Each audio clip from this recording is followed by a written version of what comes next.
get there on his own 2 feet. One step, 2, 3, 4, 2 steps, 2, 3, 4, 3 steps, 3, 4, 4 steps, 4.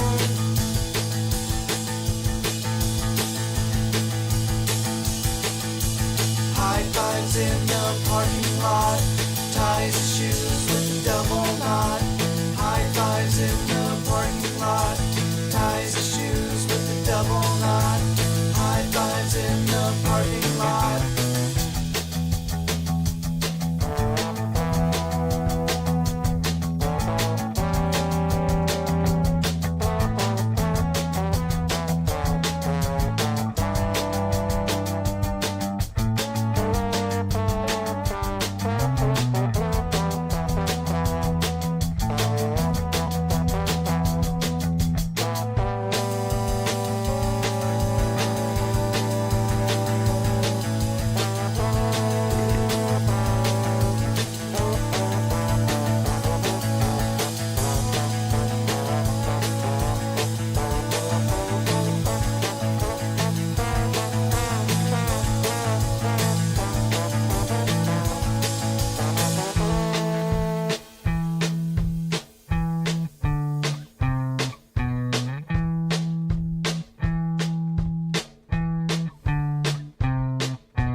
Loki is at Founders Park.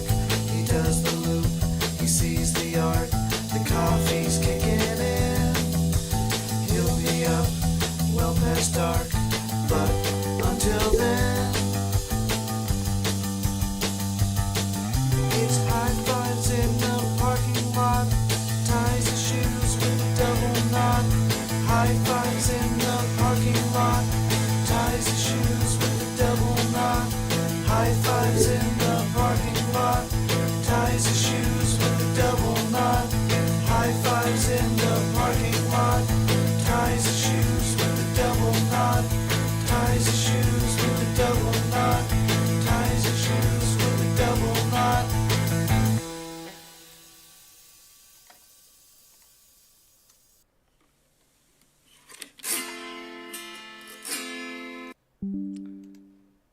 Okay. Hello, chat.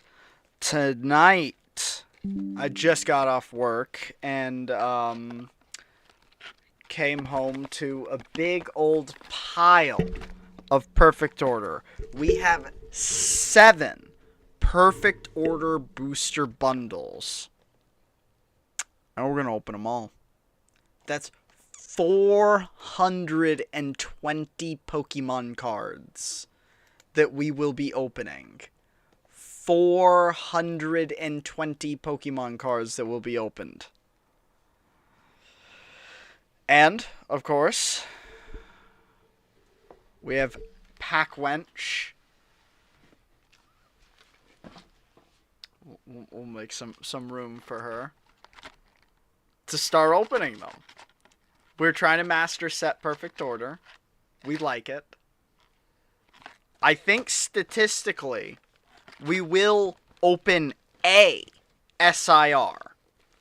Because I believe opening a SIR is a 1 in 42 packs. Or a 1 in 40 packs. Anyway, open. Shouldn't we open all of the boxes? Yeah, we're going to open all of them. So...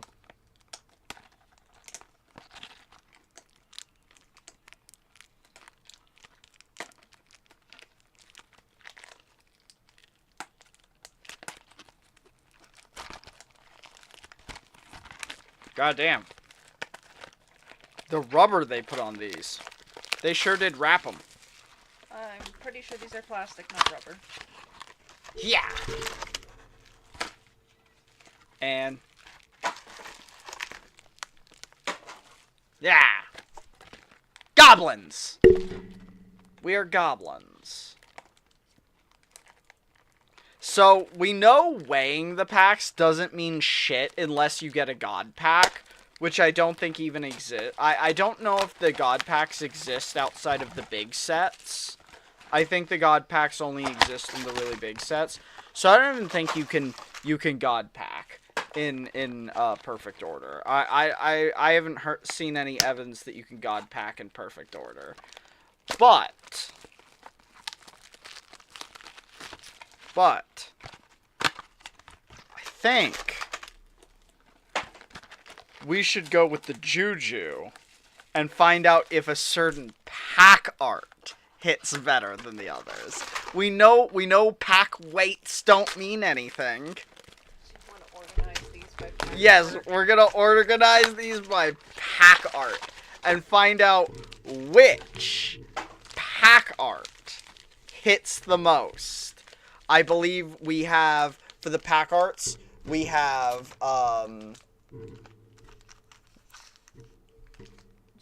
Zygarde. I was about to say, what's his name? Meowth.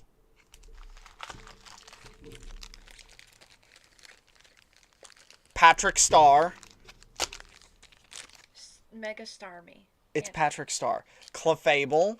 Mega Clefable. And that's it. And that's it. That's it. So we'll find out if one of those hits harder.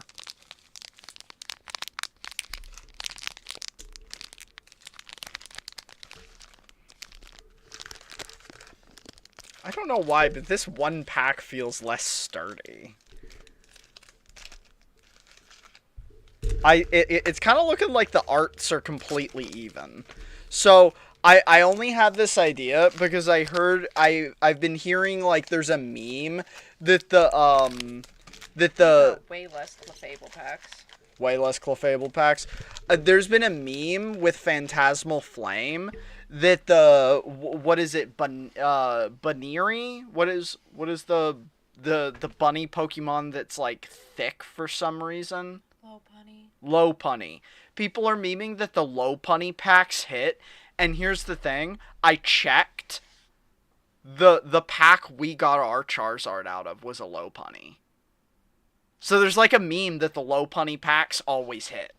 And I keep seeing it. So maybe the Lopunny packs always hit. Let's find out if there's a perfect order that always hit.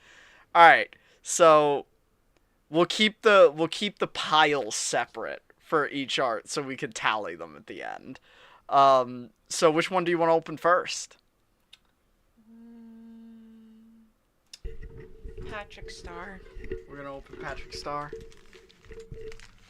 Alright, we're opening our pile of Patrick Stars. Can you get that over there for me? Yes.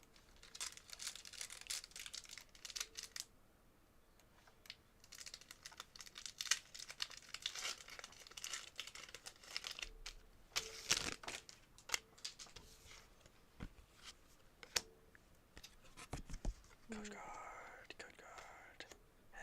Who cares? Funnelby, Crushing Hammer, and Amara. This is our first Amara. You gotta be saying the names. Oh, I gotta say it in the mic. Yeah, why not? I think this is our first Dartrix. Nah. No? Okay. Oh god, I cannot get it to center. There we go. Aromatisse, Rose's Encouragement, Vivillon, on. I honestly think having it over here is why it's harder for you to center, because you're looking over here while trying to aim over here. Auroras, Clefairy, and oh, we needed a Lapras EX. Lapras EX. Do we have a Clefairy? Yes, but I don't think a shiny one.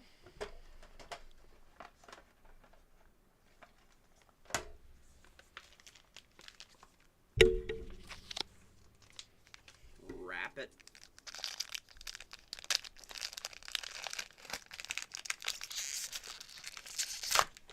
I do wish the EXs had like a little more love put into them.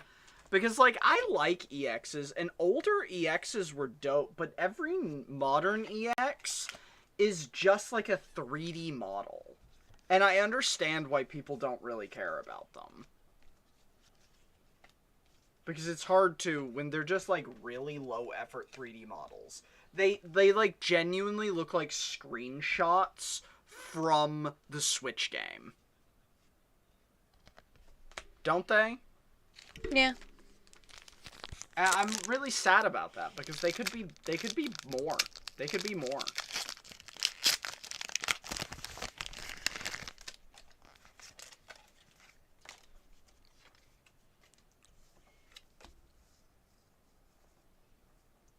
Furfuru.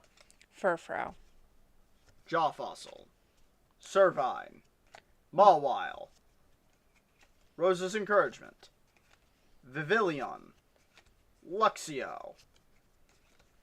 Another shiny telepathic energy. A shiny fly swatter. Mega Starmie. I think this is our second Mega Starmie, actually. Isn't it? Check the binder. Although, I like Mega Starmie. I think it's probably not in the binder because it got put in the things. I don't know if you searched for it. Now, this Mega, I'll say, looks so much better. I said it last time we opened it.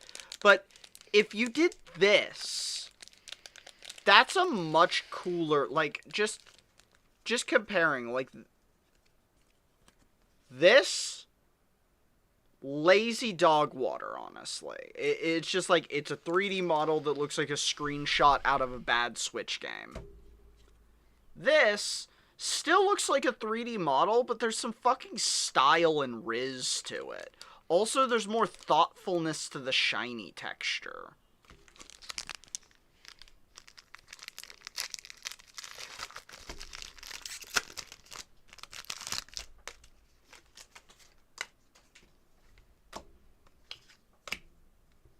Esper, Scatterbug, a Probopass, Dedenne, Lumio City, our first one actually. I can't believe we hadn't gotten that one yet. Romatisse, Talonflame, Shiny Klefki. Esper! Oh my god, that's so cute! Oh! Am I crazy? Didn't we get an Esper? No. We didn't get an Esper? What full art did we get from this set? Dewblade. Dewblade? We also got this Tyrantrum. But the Esper! The Esper! Should we put the full arts in the binder? No, these are special. They go in penny sleeves.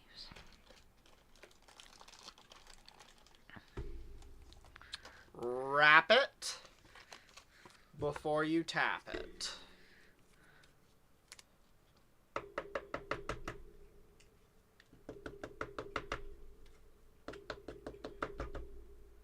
I don't know how well that works. Okay, it kind of works.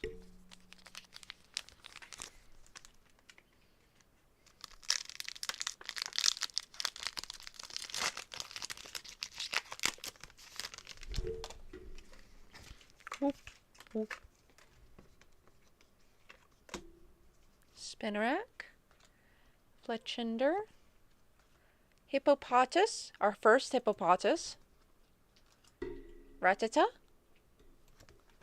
Rose's Encouragement, Vivillon, Luxio, a Hollow Judge,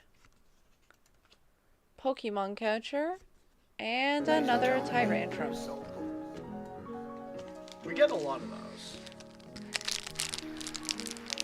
A lot.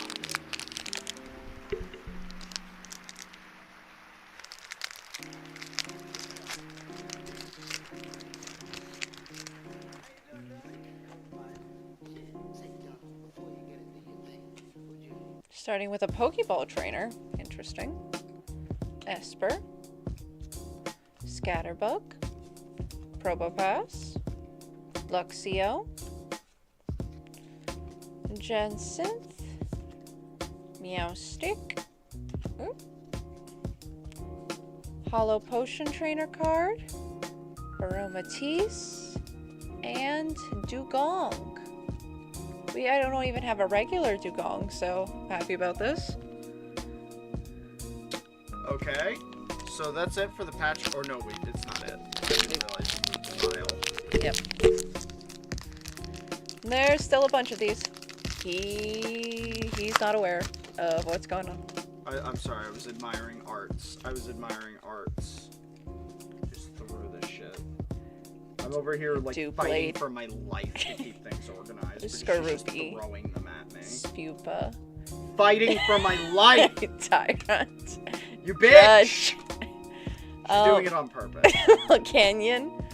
Naveen, please focus. Thank you. And hollow antique jaw fossil. A hollow shinx, very cute. Why does that look better? And oh, this is our first of the Yveltal. I don't even know how to pronounce this. There's like extra shades to the yellow. The other reverse hollows don't look like that.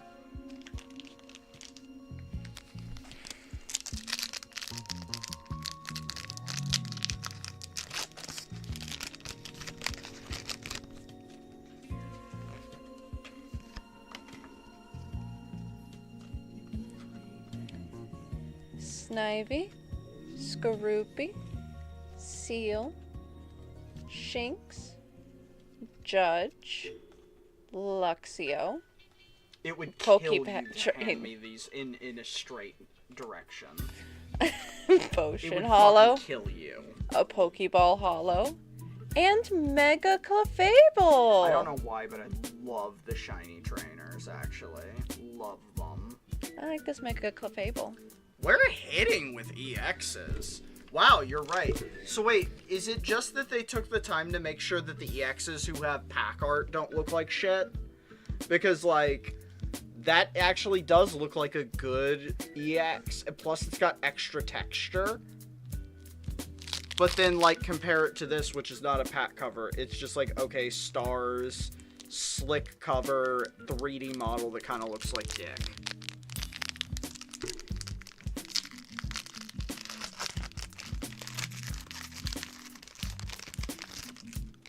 I'm putting the different kinds of shinies in different piles. Alright, starting with Spupa, a Potion Trainer, Clefairy, Halucha, an Energy Swatter Trainer card, Meowstic, Tarragon Trainer, a Hollow Spritzy, a Hollow Clefairy, and a Meowth. God damn! Okay, the EXs are coming. Granted, again, the EX kind of looks like ass. I just really don't like the 3D model look. Alright, this is the last of the Mega Starmie packs.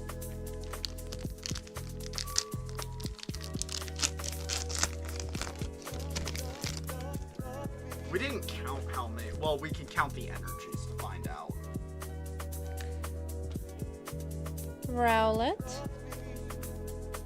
Honedge, Nosepass, a Hole Digging Shovel, Tarragon, Diggersby, Lumio City, a Hollow Honedge,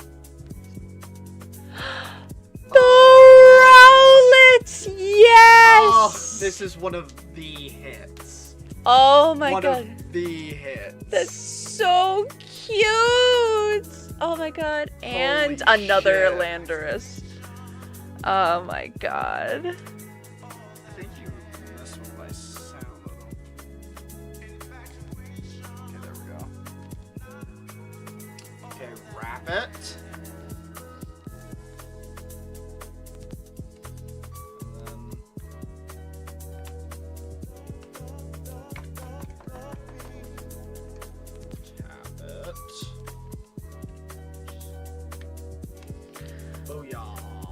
So the Mega Starmies gave us 2 illustrations.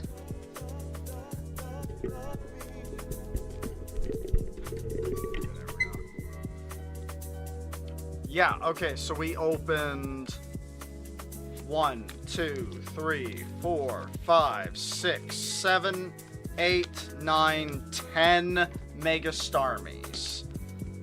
Starmie packs. And that gave us 5 EXs. So a 50% EX rate on the Starmie packs. 2 full illustration SRIs.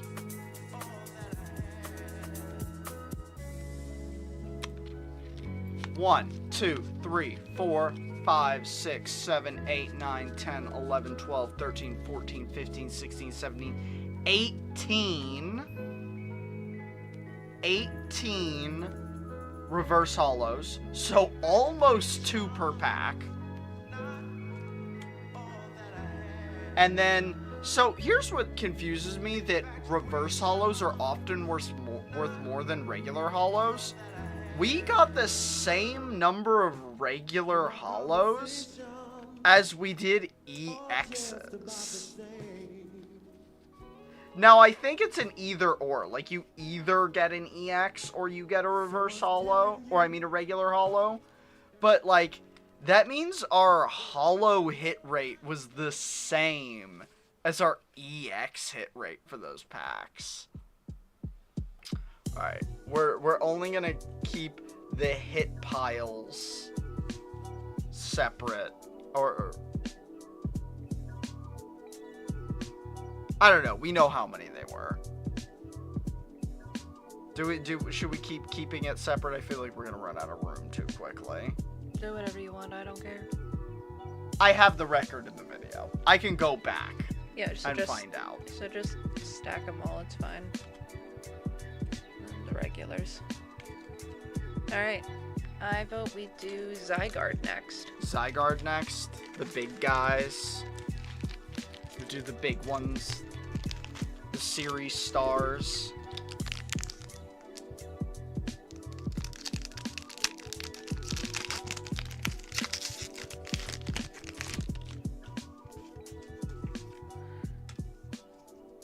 Oh, right. You're gonna want to count those. Yeah. I'll set the energies over here. Spinnerack.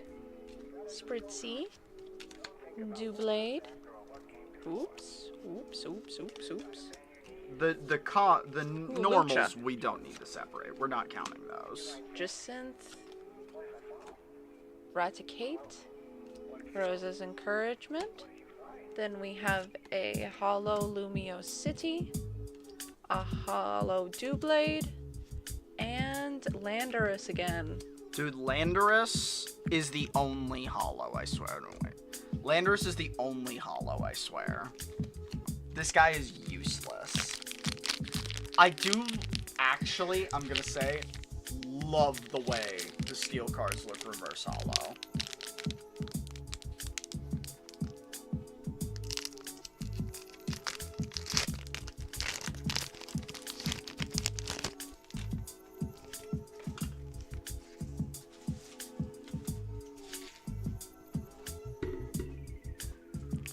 Furfrou, Servine. Oh, come on. Oof. Pokemon Catcher, Ghastly, Diggersby, Lumio City, Talonflame, Reverse Hollow Furfrou, Reverse Hollow Hole Digging Shovel, and a Hollow Luxray. First hollow Luxray, right? I think so. Dude, actually the regular art on this card is dope. That looks really good, regular hollow. I'm not sad about that. Some of these cards, I'm like, why isn't that a full art, actually? Because that Luxray would be sick full art.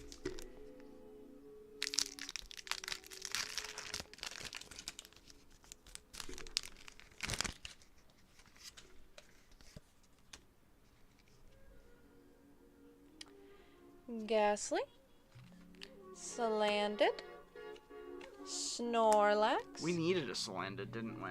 Nope. Pokeball, Jacinth. You were looking through, you know which ones we need though, right? Yep, Meowstic, Drapion. Have we really been hitting? Not really. Not really. Terrigan Hollow, Hone Edge, and another Meowth EX. Fuck. You hate to see it. You hate to see it.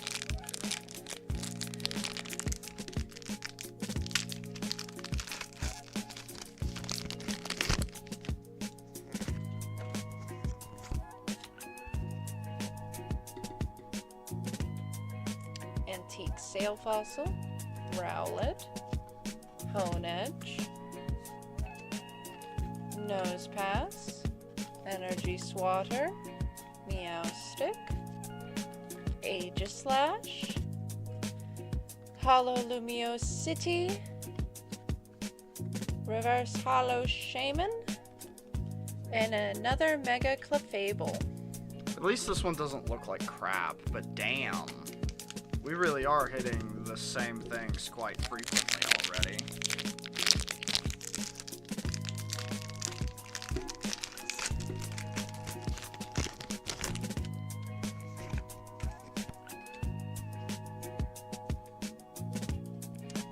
Dedenne, Fletchling, Ariados,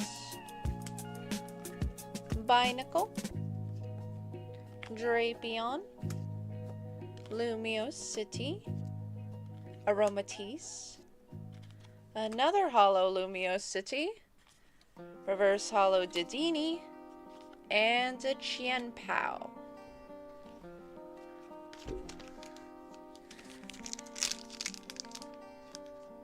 Might be too early to speak, but I feel like these are already performing way worse than the Star Maze.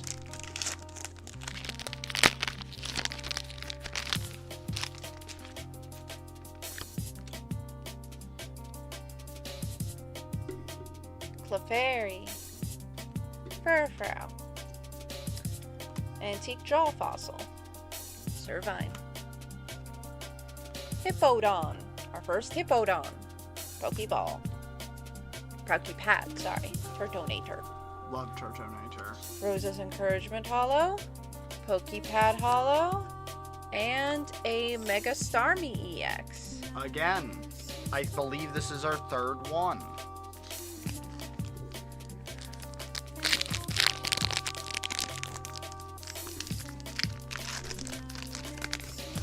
Giving us that ASMR crinkle.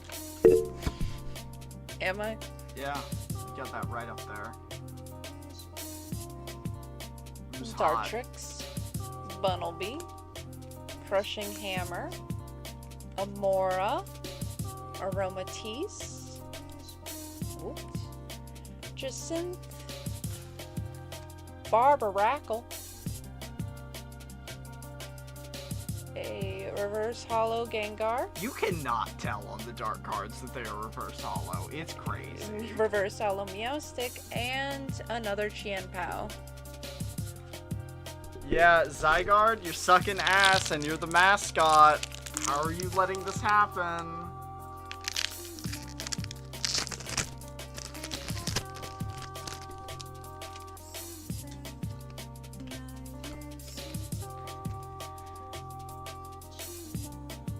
Snivy, Seal, Halucha, Shinx, Talonflame, Core Memory, I don't think we've gotten this card. Trapeon, Hollow Naveen, I don't think Reverse we've gotten Hollow, that card. Ariados. No, we've gotten this one. And another Dude, Qianpao. fuck you, Qianpao. 3 in a row? What the fuck?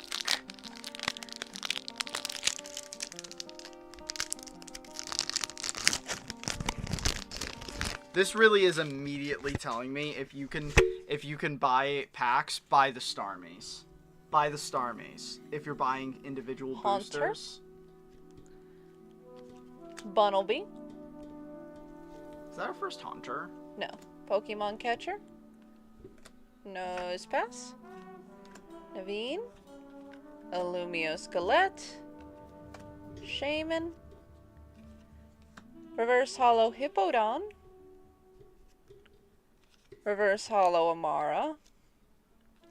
And Hollow Luxray. Dude, we are getting mad duplicates out of this one.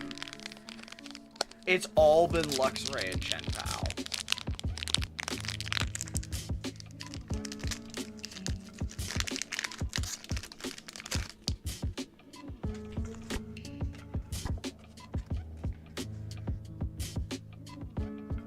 Mawile. Ghastly. Salandit. Snorlax. Raticate. Rose's Encouragement. Vivillon. Reverse Hollow Hippowdon again. Crushing Hammer Hollow. And a Superior Hollow. I think first hollow of this? Yeah. Or, because the other one we got was reverse hollow, I think. And now we go on to our last Zygarde pack. Dude, he sucked ass. Unless this one hits like an SRI, this was dog water compared to the Starmie. Like, it's not even close. Spinarak. Lechinder.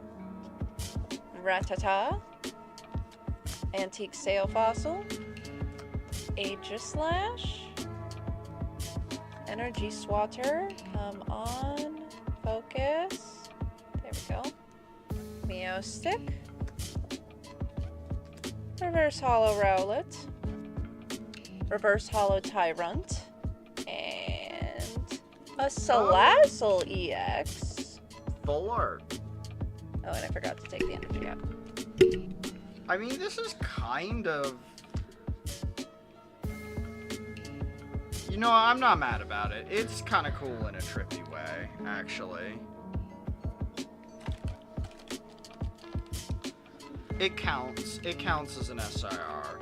Okay, so these, as far as I can tell, half as good as the Starmies.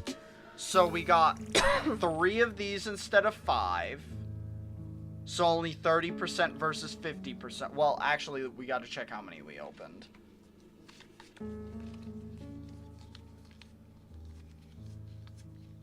No, we opened 11. So actually, this is more like, what would that be, like 25% or something? So this would be like 25%. Maybe somewhere in between, like 27.5%. So this is like 27% EX hit rate versus 50%.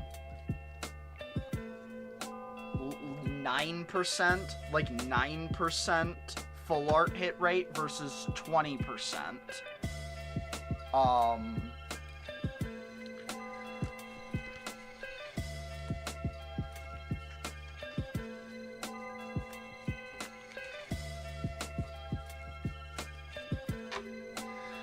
This was exactly 2 per pack. But that makes sense. If we hit the rarer stuff less often, then we're gonna hit the more common stuff more often. So really, we're only counting the EXs and the full arts. I guess the next one, that was way worse. Literally half as good. Literally half as good. It's Meowth's turn. Do we think Meowth is gonna be better? I hope so. We also have a lot of these. Yeah, we have the most Meowths.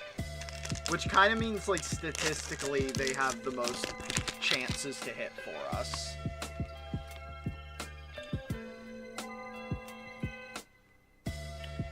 Ghastly. Esper. Salandit. Fletchling. Diggersby. This is also Orange really water. proving that you should just buy Aromatisse. singles. Since we are... Reverse this is Hollow a small Esper. set, and we are not hitting. Reverse Hollow Rattata. And a Hollow Dugong. Which we've already gotten. Because we are just not hitting. Like, not even...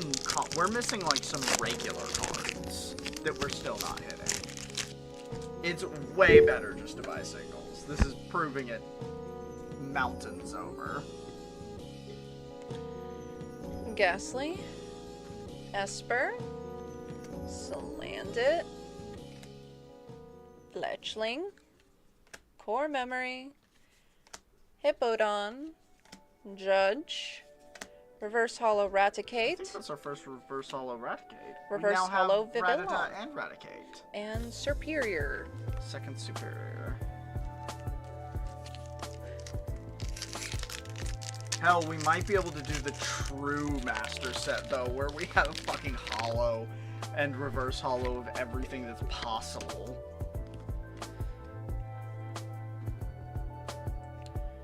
Tyrant. Servine. Clefairy. Ghastly. Energy Swatter. Meowstick. Aegislash. Reverse Hollow Superior. Reverse Hollow Binacle. And a Hollow Gengar. We now have the reverse hollow and the hollow of that. Well, the hollow one looks way better than the reverse hollow though. But that's also because the reverse hollow darks just look bad.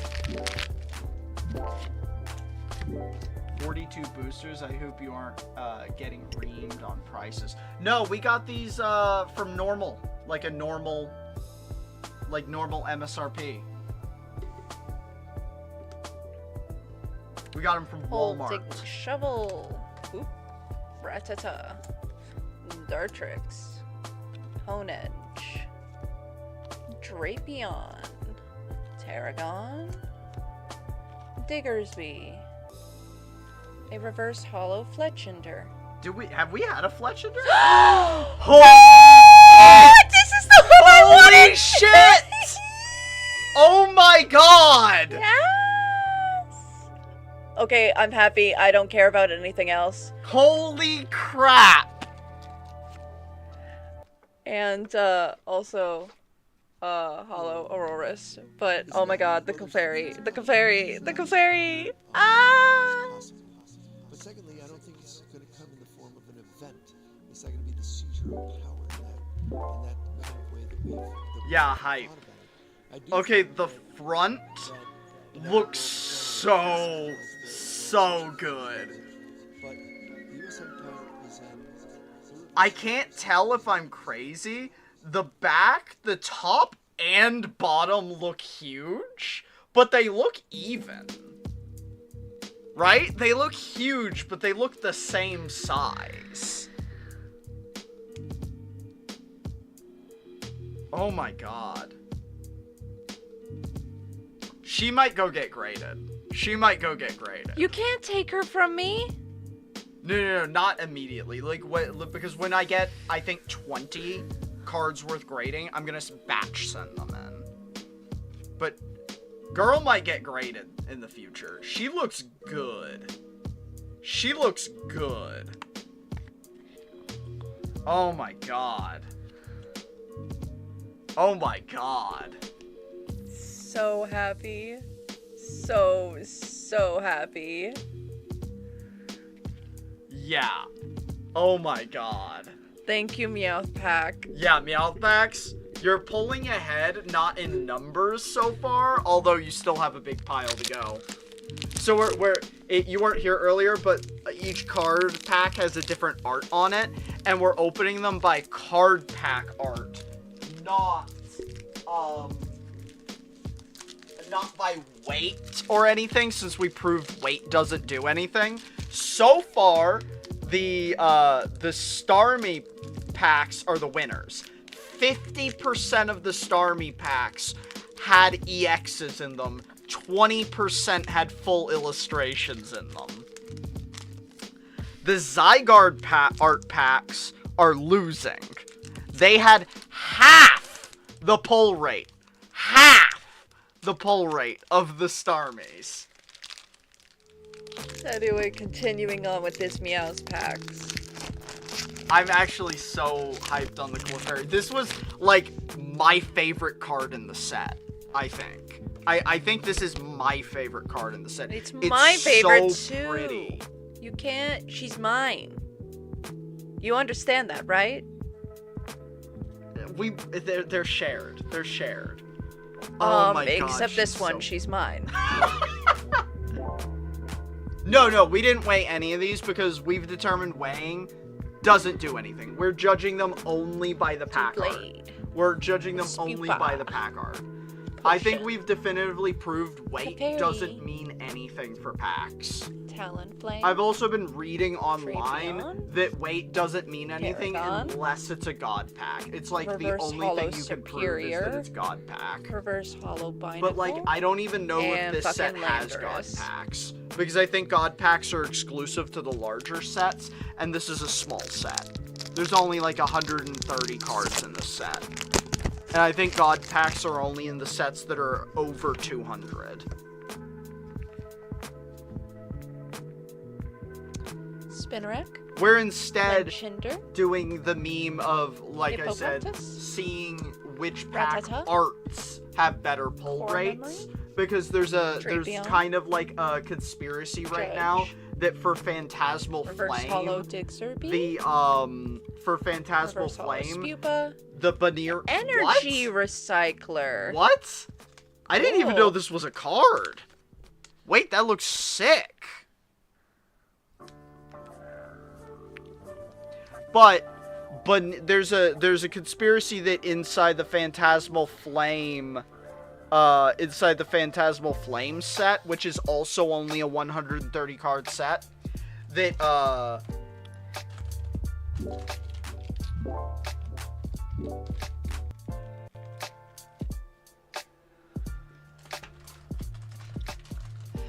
don't you know Loki's a communist? There's no sole ownership. Yeah, it's true. It's true. Do we need to open up a new penny sleeve? I guess we do. There is only 50 in these, and we probably have used 50 of these. A thresh. Wrap it. Tap. Wrap it, and then you tap it.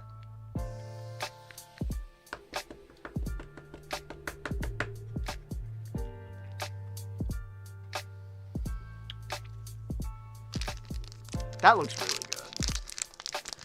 But yeah, there's a meme that the Baniri packs have better hit rates, and I even checked. The Charizard we opened from that set did come from a Baniri pack. So I was like, what if it's true? What if certain Scatterbug. certain card or Esper? arts have better hit rates? Probopass. Energy Swatter. Volcanion. Aegislash. Reverse Hollow Esper. Reverse Hollow Meowstick. And another one of these guys. Yveltal EX.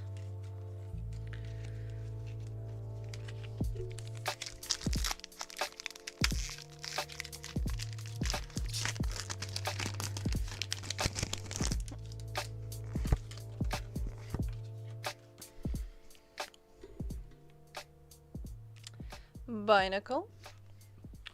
Fletchinder. Staryu. I want a shiny Staryu. The Klefki. Staryu regular card art actually looks sick. Luxio. Energy Swatter. A Meowstick. Reverse Hollow Spinnerack. Reverse Hollow Tyrantrum. Did we have a And- reverse holo Tyrantrum? Salazzle EX. Is this our second Salazzle?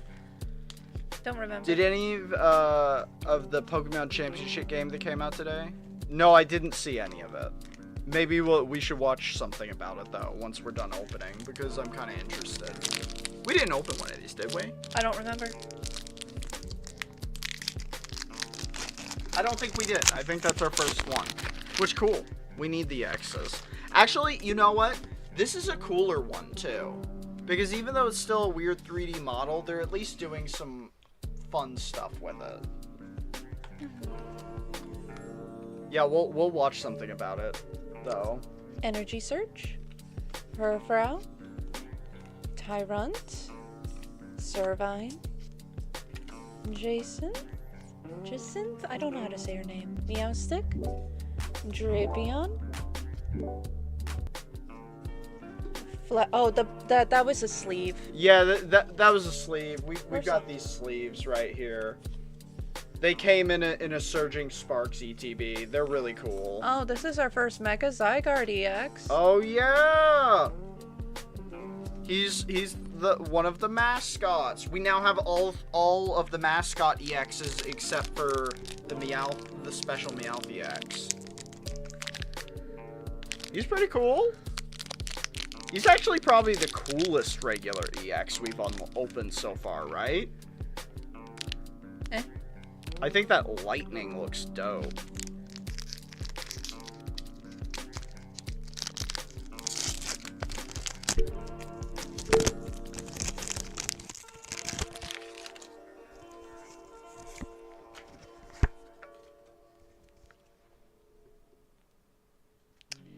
Klefki. Energy search. So the one Star card you? that if we pull it will freak the fuck out on is if we Why pull the nickel? gold card, because it's like pulling Willy Wonka's Interest golden water. ticket. Meow stick. The gold cards have like a 1 in Tarragon. 1,800 Reverse hollow pack pull rate, Luxio. Reverse hollow Barbaracle. And a hollow Tyrantrum. which we have 500 of.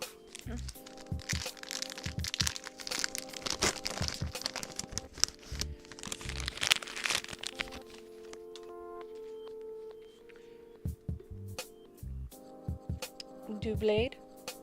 Spupa. Potion. Clefairy. Pokepad. Jacinth. Raticate. Reverse hollow Fletching. Reverse hollow Salandit. And another Salazzle X. And I forgot to... Our last Meowth pack.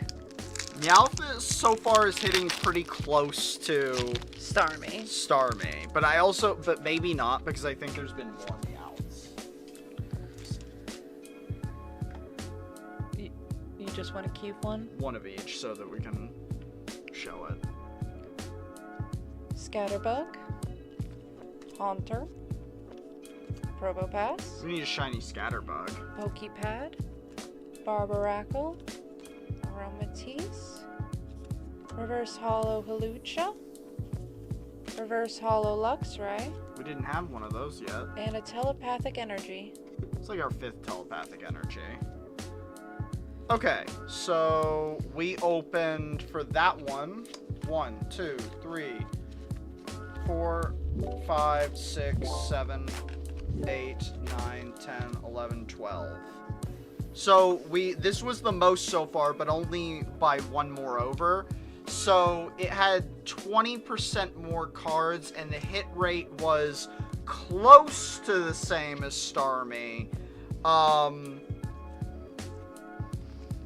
But slightly under. So it was better than Mega Zygarde, but it was worse than Starmie. Starmie's still the king. Yeah, the Halucha is cool. Halucha has a full art in the Phantasmal Flame series that I want so bad. Halucha's a Pokemon that I really like. If you can't tell, I really like Pokemon that are kind of like martial arts guys or like wrestling guys, because I love fucking, I love Halucha. I love me that,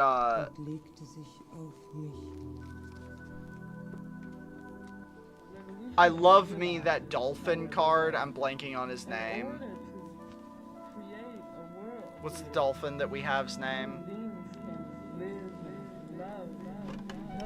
That we got a single of? Palafin. Palafin. I love Palafin. I love the Pokemon that seem like action heroes. Alright. Last card art.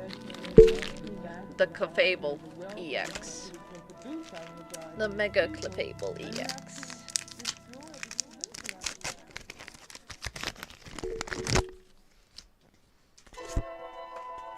I like Lucario. Halucha. Furfrou. Servine. Pokemon Catcher. Rosa's Encouragement. Vivillon. Lumio City. Oh! Reverse hollow Staryu. Reverse hollow Probopass. And a hollow Gengar.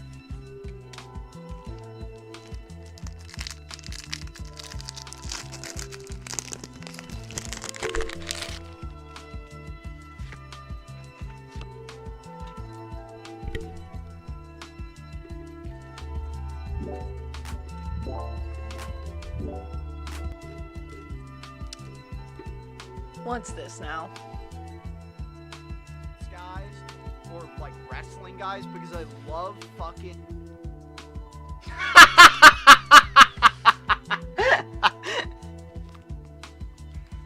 Good clip, Logan. Good clip.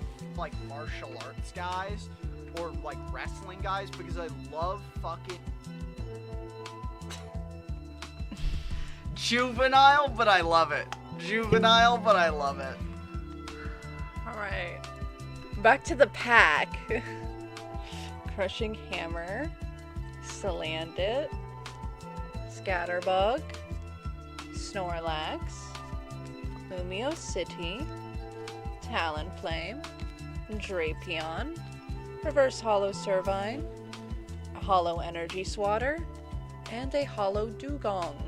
So, interesting thing I found out about Twitch because of the last clip you did, the like stream before, Logan, but at the end of my stream, I can go to my stream summary on Twitch and auto-publish any clips that were taken of my stream into YouTube Shorts. It's awesome. So, people clipping you is so nice, actually. Like, it's actually so nice.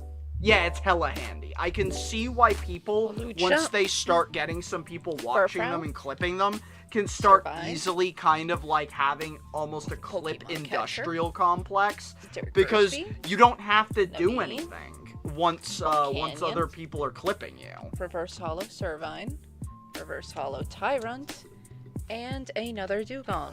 Okay, she's kind of working the same as Zygarde so far, where all the packs are just the same.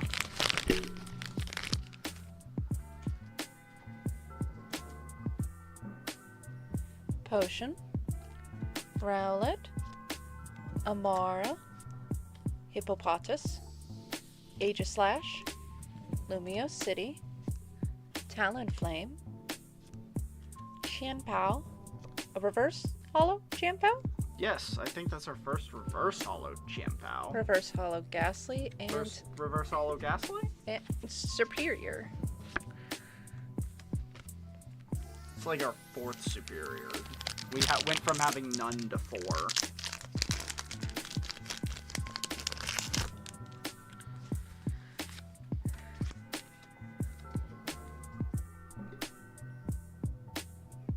Clefairy, Ghastly, Crushing Hammer, Salandit, Lumio City, Aromatisse, Talonflame, Reverse Hollow Staryu, Reverse Hollow Haunter, We need a regular Hollow and a Staryu. Rocky Energy. This is our first Rocky Energy. These seem like really good playing cards. Like cards that are very good to play with. Plus, they're actually pretty. Like, because the art is extra wide. It's like double wide. So they look good.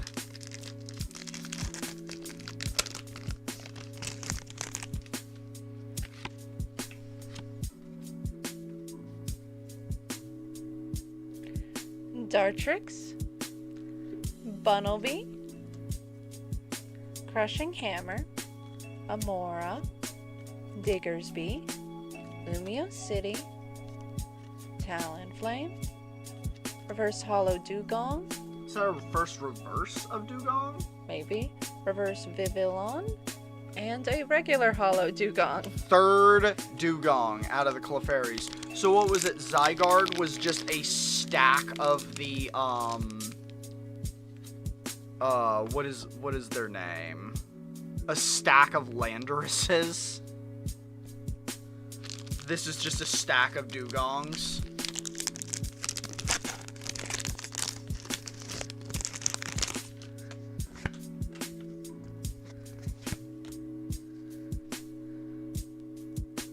Snorlax, Dedenne, Spritzy, Ariados, Rosa's Encouragement, Vivillon, Aegislash, Reverse Hollow Snivy, another rocky energy, and a growing energy. I think we have a growing energy. Yeah, we do. You know, we might have to do a classic, like, I don't know, what... Do you think we should do a true master set where we have them hollow? We don't even have, like, a copy of, like, any copy of every card at this point. Like, we still don't even have, like... I was just feeling we have so many hollows and reverse hollows of the same cards. Halucha. Spupa. There's a bigger patch for Peak where you can customize your run by enabling, disabling all the hazards. They also added a grapple mode where you can get a grapple hook with unlimited uses. What? Luxio. So is that basically just easy mode? Hollow core memory. That's our first reverse hollow core shame memory. And Qianpao. Oh, it was Qianpao and Landorus that the other one was. It was a mountain of Qianpiaos and Landoruses. The very last pack. So far, these are the worst ones.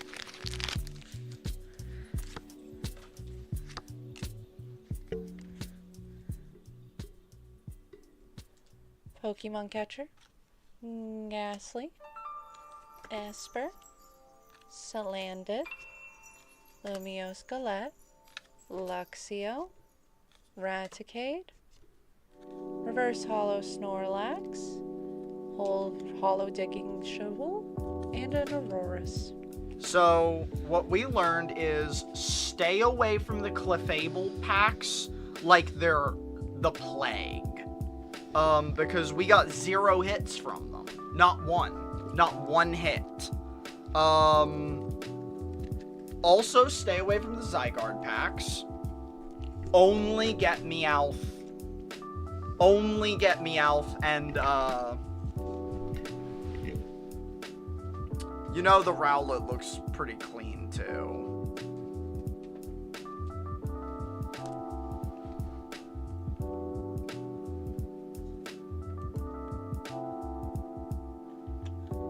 Could you shine a light here?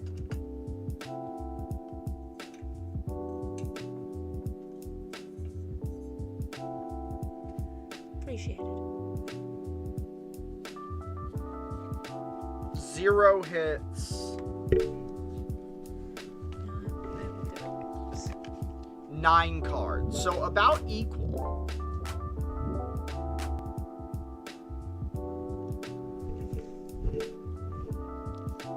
I'm pretty sure it's random.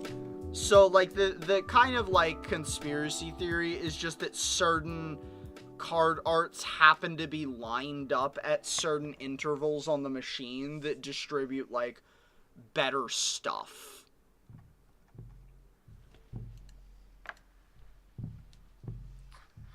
So, this was the most valuable card that we pulled, which has a raw pull value of $36. This has a raw pull value of $36. The second most valuable was the Rowlet, which has a raw pull value of $8.63.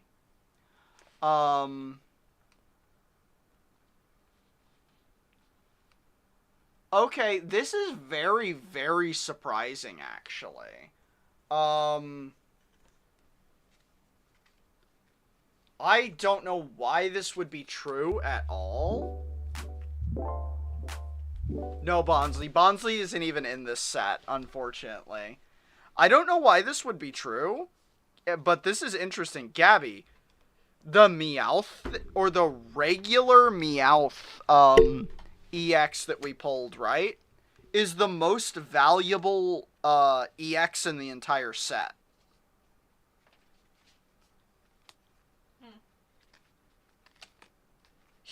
Normally EXs aren't worth anything at all. Like, normally EXs are literally not worth money.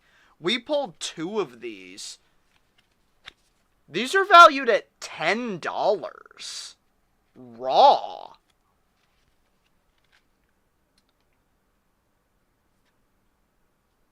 Which means, like, I guess it would be worth grading one if they're already worth $10 raw. My question is, why?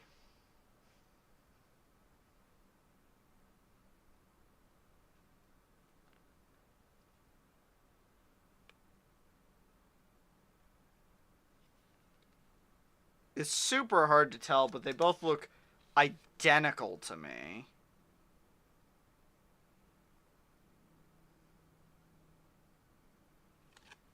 Like, they both look flawless to my eyes.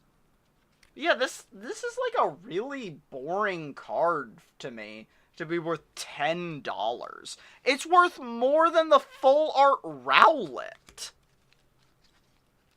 He's worth more than the full art Rowlet.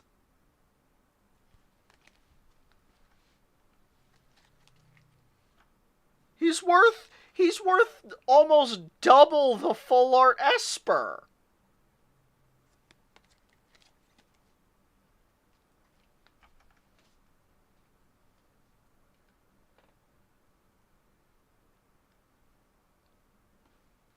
He's worth 5 times the full art Salazzle EX.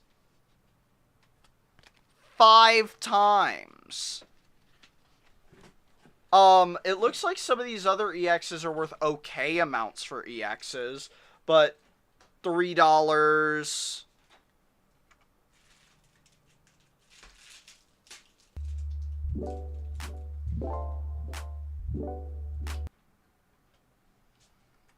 Yeah, it's true, and, like, as we could see, he is the second most valuable card of the set for the full art, and it makes sense for the full art. The full art looks awesome. But it's still confusing to me. Like, he's this high up?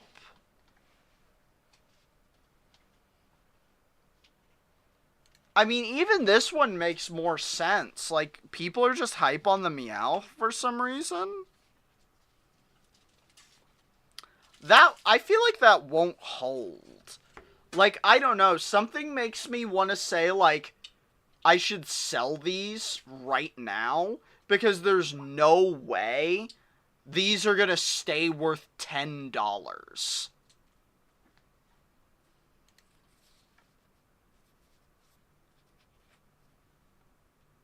Like, this card has to crash. There is 1 in 45 packs pull rate. He's not rare. Like, he's worth more than a card that is 1 in 99 packs. Yeah, this card has to drop.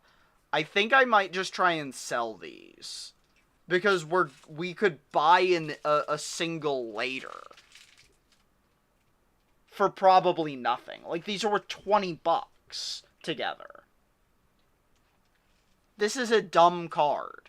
This is a dumb card to be worth $20. It's just not even cool.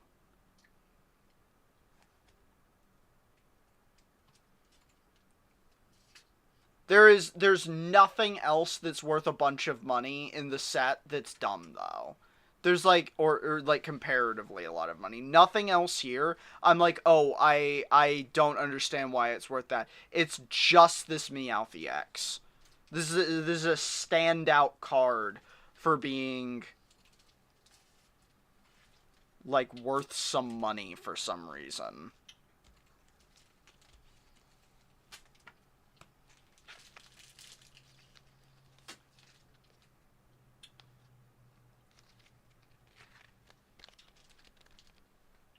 But yeah, this was, so overall, I think to open this many or to buy this many card boxes, it, I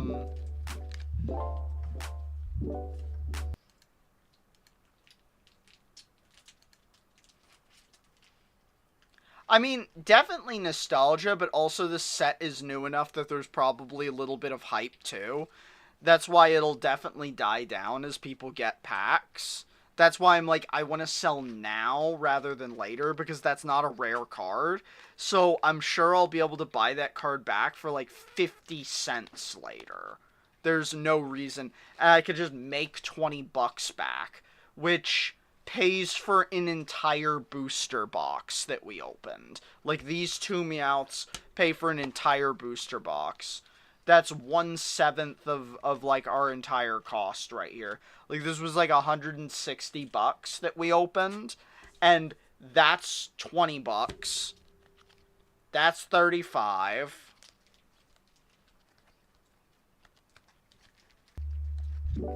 That's 10. Infinite Twitch, yeah, Infinite Twitch. But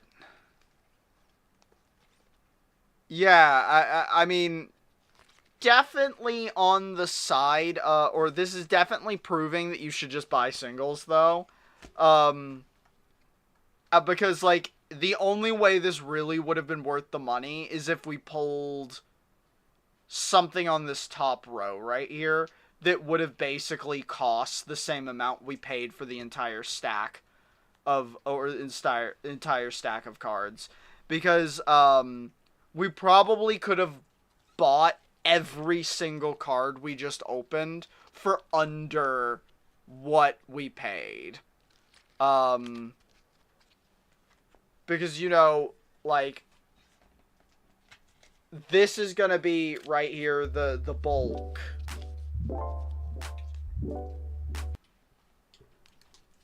Pretty much, the lottery. Yeah. Although, like, you know, these cards are not, like, that insane to like, it's not that insane unlikely to pull any of these, to be honest. Because this is to pull specific, like, this one is the lottery. This one is the lottery. Like, if you pull a gold card, yeah, you won the lottery. They're so ridiculous. But as you see, like, to pull a specific full art card is specifically kind of hard to do. But to pull any full art card, as you see, we pulled 5. Any one of these could have easily been one of these 6 that are up here, or one of these 5 that are up here. It's just as likely, really. It's just as likely, really. I'll make some dinner here. EXs, like regular EXs, are, I mean, we pulled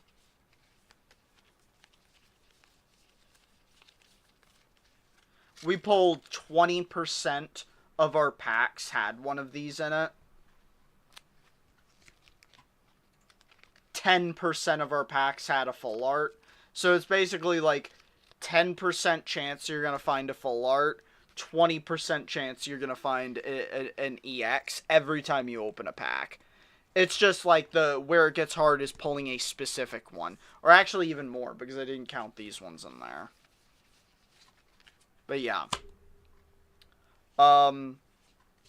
And then, like, yeah, all the hollow or reverse hollows and stuff, like, can boost the price of some of these a little bit. But,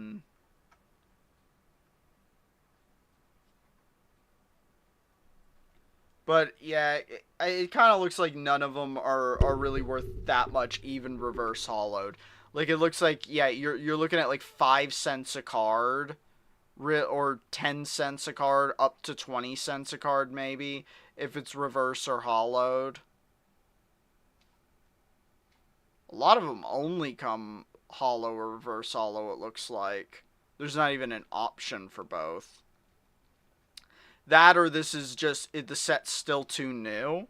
Because we definitely have both versions of, like, oh, okay, it says hollow and reverse hollow. Maybe this card doesn't come in normal. Okay, so, like, we got a bunch of these, but yeah. Anyway. Huh? Pass me cards so I can put them in the binder. Okay. Do you want me to extend it out to be a one of each type live card? I don't know, do you want to do that? Up to you. It would be cool. It depends if you want to do it. Okay, hand me all the cards. But okay, so these are shinies. The shinies is going to be roughly 130 cards. So this would be like 130 times maybe, let's say, 25 cents, averaging the highs and lows.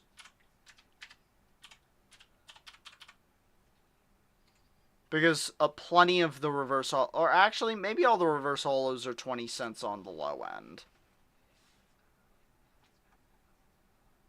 Maybe you say 30 cents. Here you are.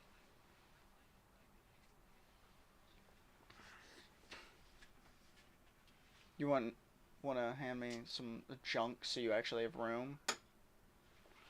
Take it to the kitchen. You don't have room at all to do this.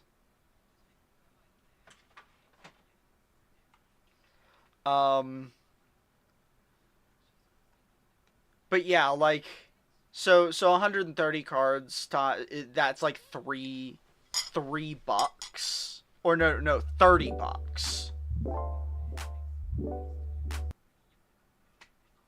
Oh, I mean, I'll do it.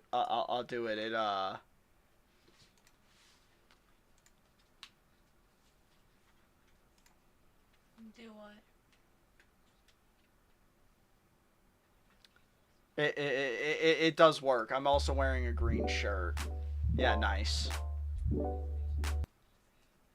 The bald became so shiny that it's invisible.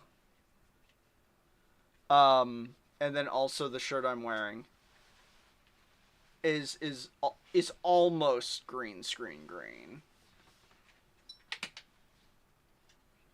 Depending on the lighting, it could be green screen green. So yeah, that pile of hollows, $30. And then the rest of this would be about 300 regular cards. Which we'll call the regular cards. We'll call them 10 cents. We'll call them 10 cents. So this would also be $30 if you were to buy all of these cards. Can you find me a regular shaman?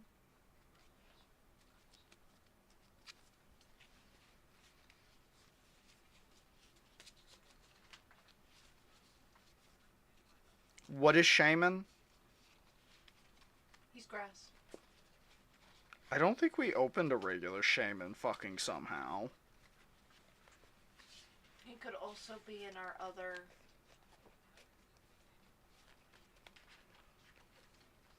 I don't know. For some reason, shaman feels randomly rare for a regular card. Yeah, we did not open a regular shaman. Which is fucking crazy. How about a regular Snivy? Okay, we definitely got a regular Snivy.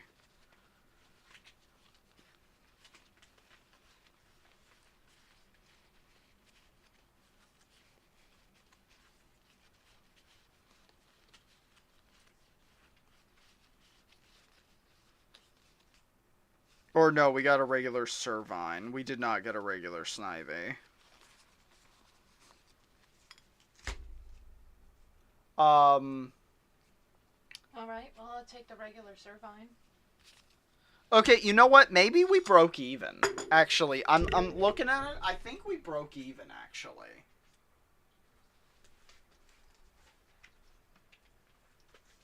I don't know which of these boxes you put the duplicates in. I would assume all the duplicates are together. But I'm not even sure. Here's your regular Servine.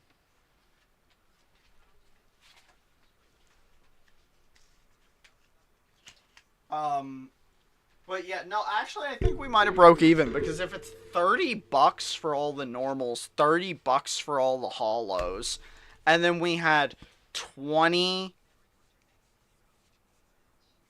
and then all the others combined is probably another 20. That's already $100, and then you got 135, 137, 138, or no, 137, 143, 152, and then 156.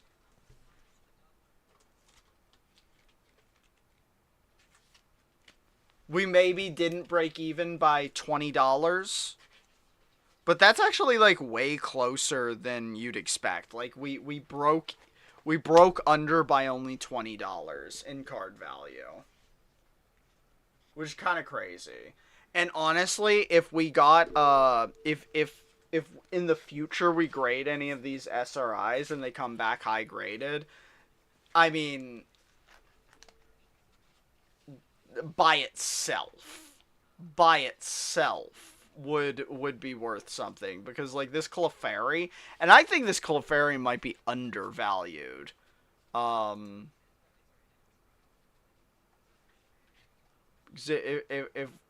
you're checking this Clefairy, it's listed pretty low in my opinion for such a cool iconic. Like Clefairy's iconic. This card's really cool. The thing is, I don't even know what a graded Clefairy, like, if one exists, because it takes so long to grade a card. Like, it can take months to grade a card, that I don't think graded Clefairies exist yet. That's why I'm saying, like...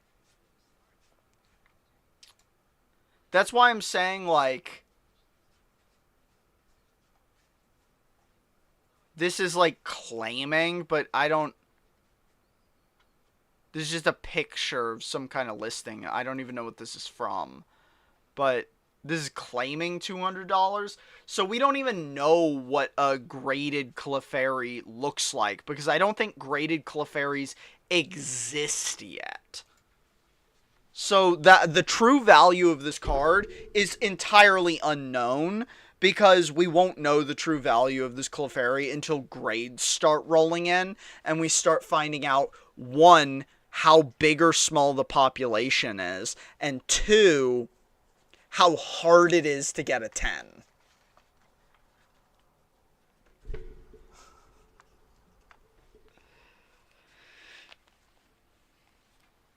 Okay. So, our full arts are going in the full art box.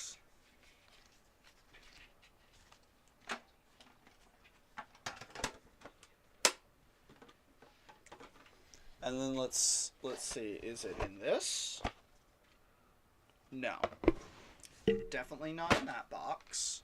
Is it in the perfect order box? That would be too good and too easy, wouldn't it?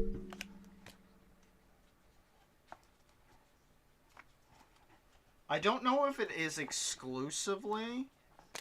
Okay, but there's definitely perfect order in here.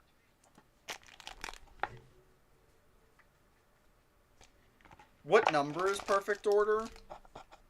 88. 88.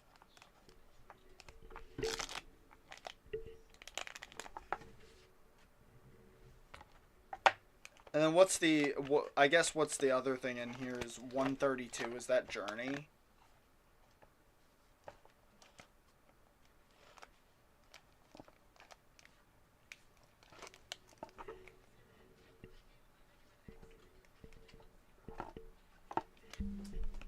Okay, there's definitely, this might be where all the other perfect orders are from the last time. I don't think they're in anything else.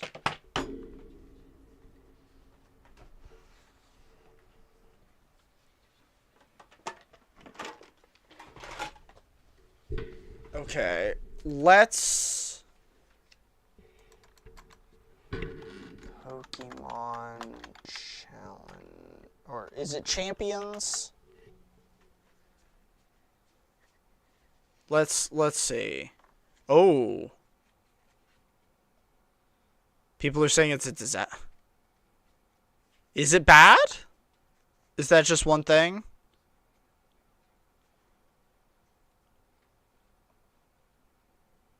Oh no. Oh no. I'm seeing...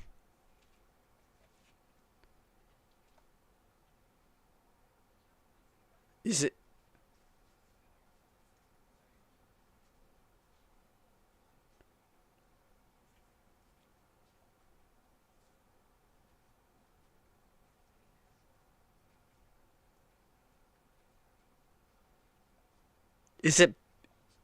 Is it bad?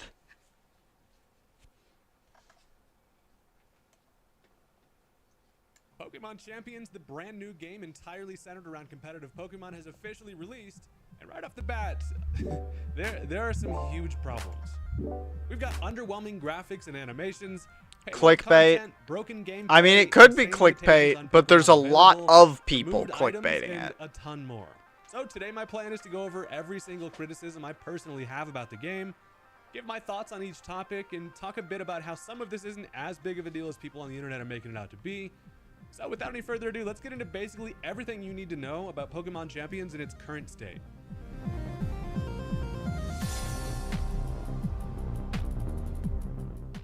Alright, so first of all, I have some pretty strong feelings about a lot of this, and most of that stems from, I mean, I've been creating online competitive Pokemon content for as long as basically it's been out. Since about 2008, I've been creating content here on YouTube centered entirely around competitive battling.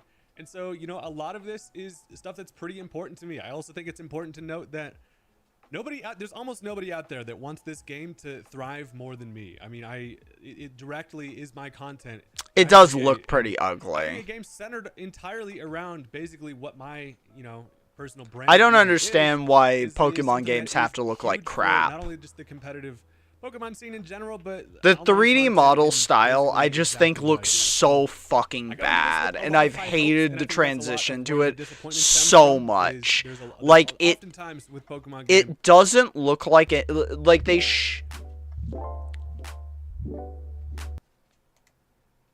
Pokemon hasn't been pretty since Black and White.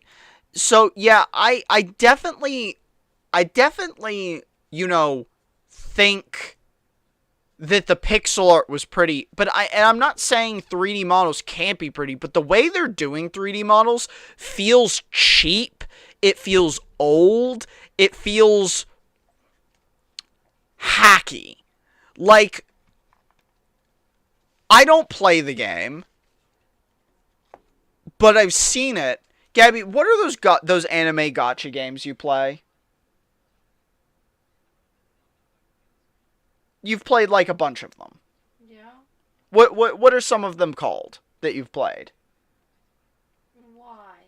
Because I want to say that the art in those shitty gacha games, Hoyoverse, is that one of them? Hoyoverse refers to a lot of games made by the same company. Oh, it does? Okay. Yeah, okay. Hoyoverse then, I guess.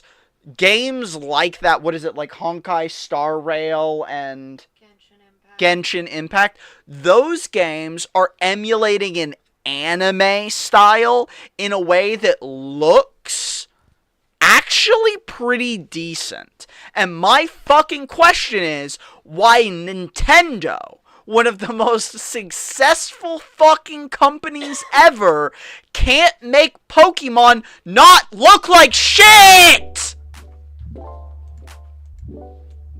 To be fair, they are cheap. The budget for Pokemon games are like 1/10 of the revenue they generate.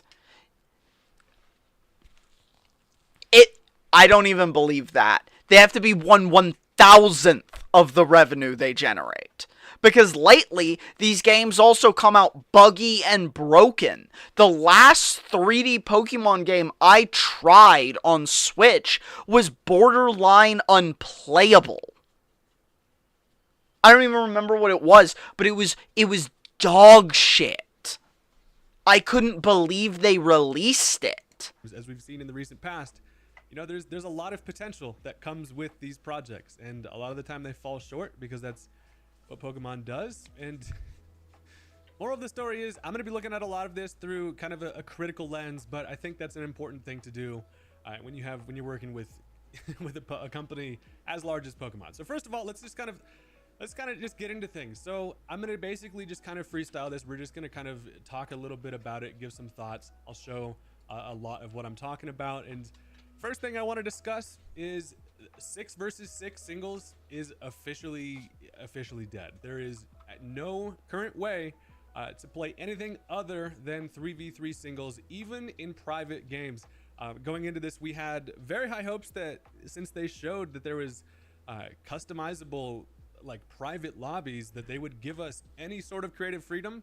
And obviously that is where a lot of the singles community that is immediately disappointing to me. That is immediately disappointing to me, because before this even dropped, what did I say I was worried about? Them having an official competitive platform made by Nintendo, that it would create problems with various community formats for competitive play, as they deem some of those not valid. And immediately, what have they done? They have deemed some of those not valid. held their hopes in that 6 versus 6 singles would still be available. And this one honestly is a pretty big gut punch. There's up to now there's always still been a way to at least play 6 versus 6 I singles. just handed you the pile of as this being the unofficial format for there to be any sort of support in terms of like a ranked ladder or anything like that. But the fact that they give us customizable private lobbies that are actually not even customizable, by the way, you basically just select the rule set they have available and you can just do a private match. So but yeah, there is no I just felt like we could sell both and buy one later, because these are definitely not going to stay worth $10.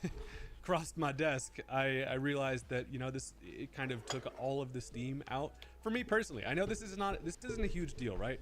This is a game that Pokemon Champions is essentially, and we've known from the start what it was going to be. It's VGC the game, right? So knowing that that's kind of what their forefront is in terms of what they want to focus on. So like, I like VGC. I think VGC is the best format. So seeing that they're only offering the VGC format, like, it's probably going to make most people happy, but it is still fucked up to eliminate the other formats, essentially by force. It's fucked up. High hopes for 6v6, but it's always still been playable, just on regular just kind of on link play rather than on any ladder or anything. So the fact that they don't even give you the ability to create a format in which we can do that is incredibly disappointing. I think that there's a lot that comes with that, in that why even, like, they market this game as, I mean, I think Joey Pokegame said it best in his tweet. They market this game as the general online competitive battling hub, and it's a way that you can play the way you want to. However, you can't play the way you want to because they give you no ability to customize anything in these battles. You can't change if it's going to be 6 versus 6. You can't customize if it's going to have any sort of timer. The 20-minute timer is still there. You should be able to set Pokemon ban lists too, because a lot of the formats ban legendaries. There's no customization in this at all, and that is honestly a tremendous miss. Yeah, there needs to be ban lists or like custom ban lists. You can't play any 6v6 at all in this. And again, that's something that just kind of really hits home for me, because like I've been doing, it's been almost 2 decades since I've been playing just competitive 6v6 Smogon singles. I mean, I've dabbled here and there with VGC. I'm just not as interested in VGC, and I've always had a fondness of being able to kind of pull off these weird strategies that I do just in singles. It's not something that lends itself to VGC. It's a completely different landscape, and not allowing us to, they basically just don't even consider that as a thing that they could input in the game, which is honestly sad. I don't want to dwell on this for too long, but Afroman interview react stream when? Is it out? Is it out? Because I've been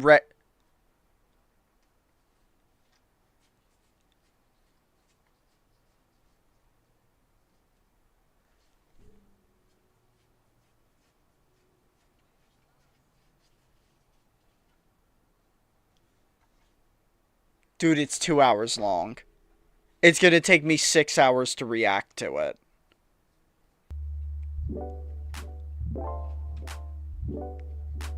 Food.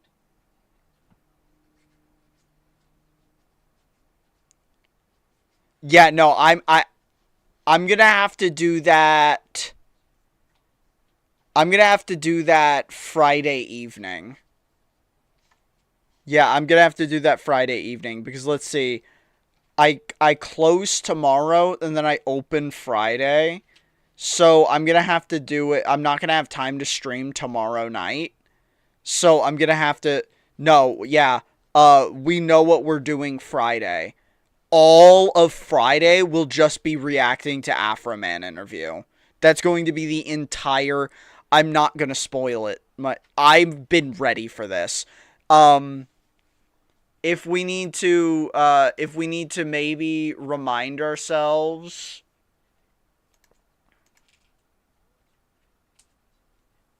how excited I was when I saw this.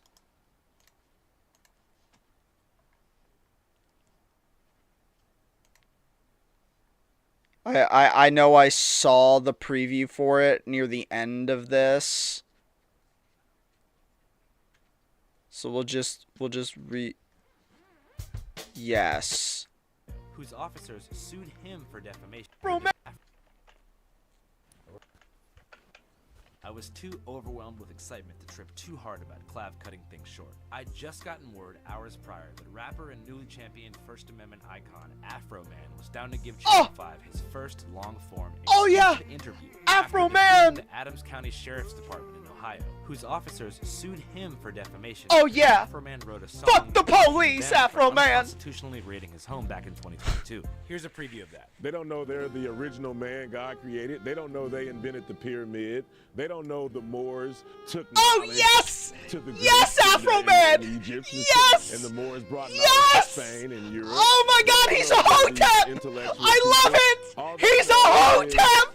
Oh, it's all I've ever wanted! Yes, Afroman! Call themselves that. If you'd like to see that interview with Afroman in its raw form, Oh my God, I'm gonna watch that! I'm gonna watch that so hard! Along with the Oh, I love hoteps!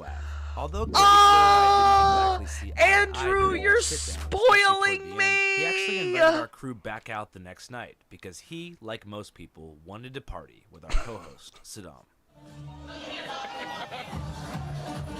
I mean, I was definitely hyped up on caffeine, but also I am so in love. That's not a lie. I fucking love hoteps. They're so goddamn funny. I love them so much. You know how some people like lol-cowing at flat earthers?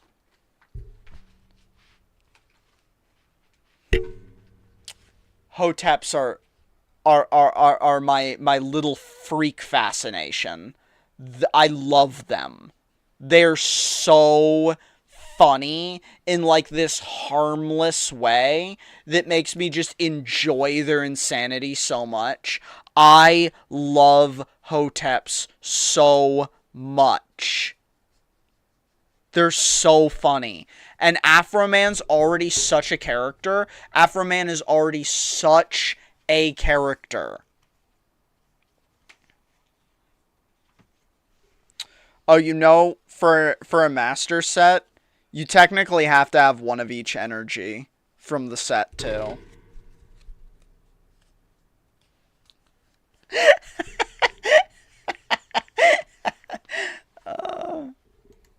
The lack of 6v6 single. I am so ready for that shit, though. I might have to make a trailer for the live stream of it. Because Like, that might be what I do tomorrow after work, because I won't have time to stream, but I'll clip that part and just we're definitely watching that. That's the only thing stream is gonna be on Friday. That's the only thing stream is gonna be. This kind of just discredits this game for me a lot. I still will be creating a lot of content on this. I'll be playing VGC. I will absolutely not be touching 3v3 singles because it's the dumbest thing ever. But right off the bat, that's a huge miss for me personally. So the very first game that is entirely based on competitive Pokemon does not allow you to play. Logan, it goes so much deeper than that. It goes so much deeper than that. Hoteps, the folks who believe Egypt was like the peak black civilization. No. It's so Hoteps believe every important person in history was black, like Shakespeare, Abraham Lincoln. If they were famous and important and we care about them today, Hoteps believe they were actually black. Hoteps believe they are the real Jewish people. Hoteps believe they are the real Israelites. They believe Israel is the promised land promised to them. They believe they're the real Semites, and that the Jewish people who live in Israel are actually usurpers who are erasing them. This sounds like some Kanye nonsense.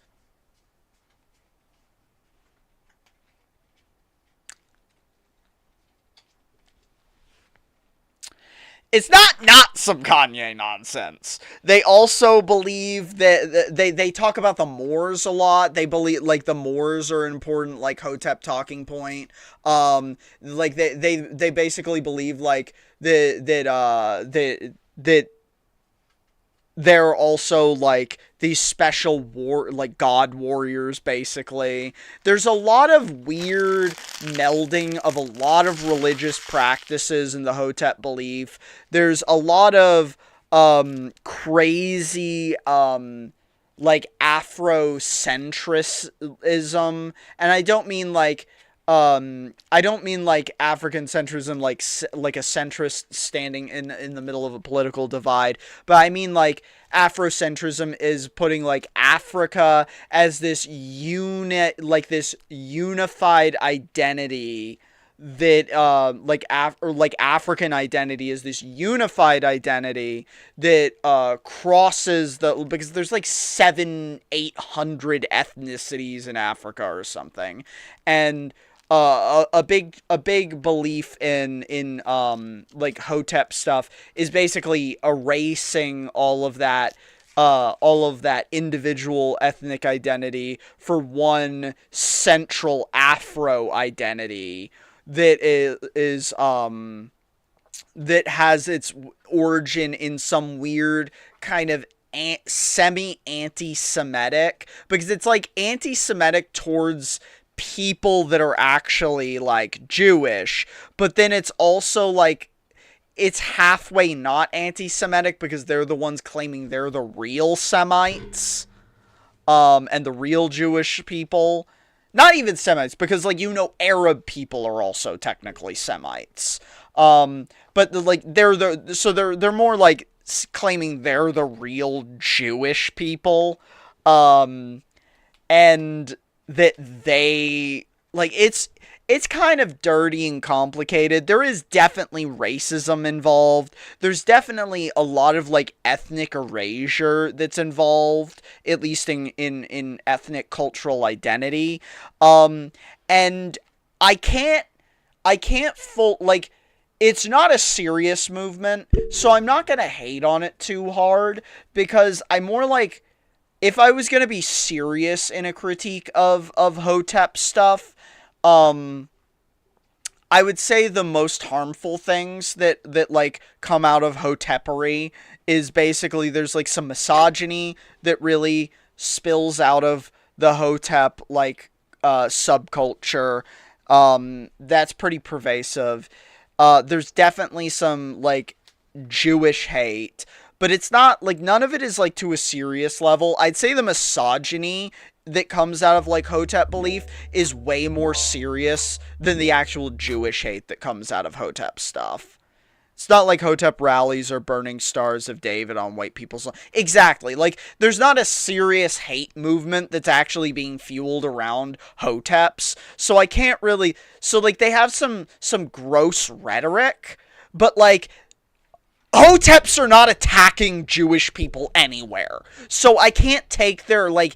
the murmurs of anti-Jewish speech that comes out of Hotep beliefs seriously, because they're not seriously doing harm.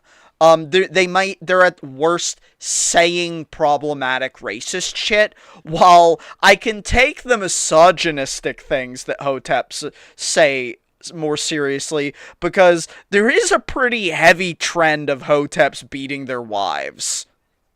It's not universal, but there's a pretty heavy trend of people that believe Hotep stuff also abusing women. And then also proliferating culture that then encourages, or at least allows, said abuse. So I would more condemn Hotep stuff for being misogynistic and anti-woman than I would for it being anti-Jew. That's what I'm gonna say there. Like, it's more seriously anti-women than it is anti-Jew. It's actionable. Like, if you follow through its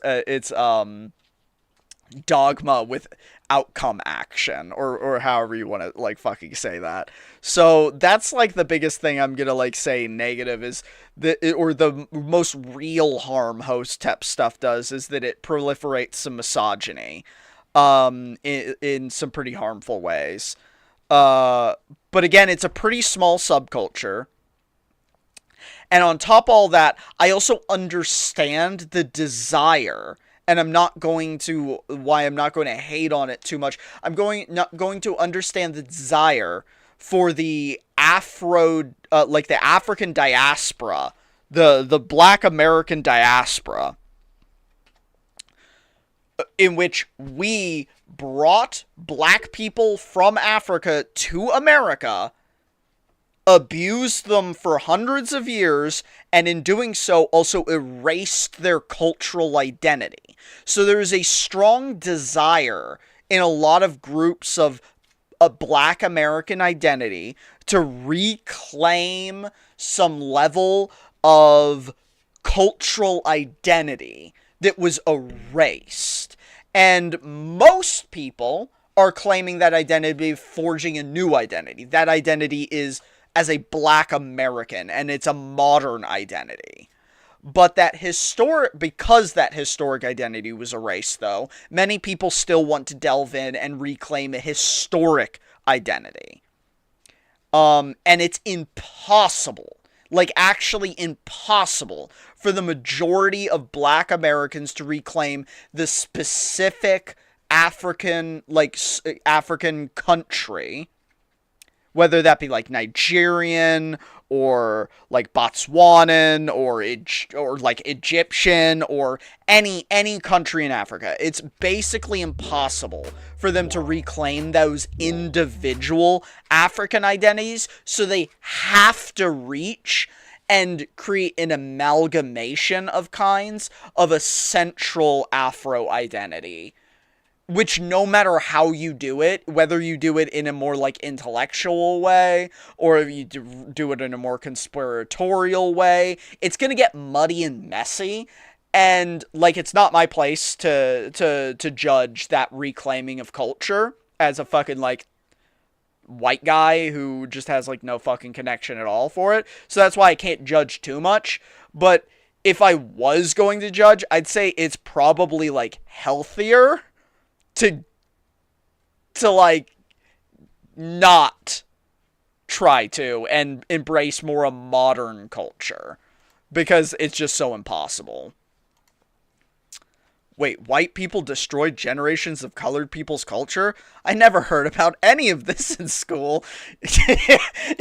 Yeah, and you never will again, thanks to Trump. Never. Never again will you have to hear about white people doing anything harmful ever again. But yeah, it's mostly why it's like, I can't hate on, even though it's laughable and really funny, I can't genuinely hate on the desire to reclaim historical culture when, like, I have no connection to any white historical culture that I might have in my history. I just don't give a shit. And plenty of people don't give a shit. But if you do give a shit, as a white guy or white woman or white person in America, it is way more likely that you would actually be able to delve into a historical culture and a specific historical culture, while it's literally impossible for, I'd say, 99.9% of black Americans that are, like, whose ancestors originate in slavery. I thought we solved racism when we killed Martin Luther King Jr. Nope, you're right. You're right. That is what happened. We killed Martin Luther King Jr. and then also stopped him from being saved in the hospital, and that solved racism. It's the first time in history that we cannot play 6 versus 6 singles. 6 versus 6 is just such a classic format. I mean, it's the way that we grew up playing the story modes of the games.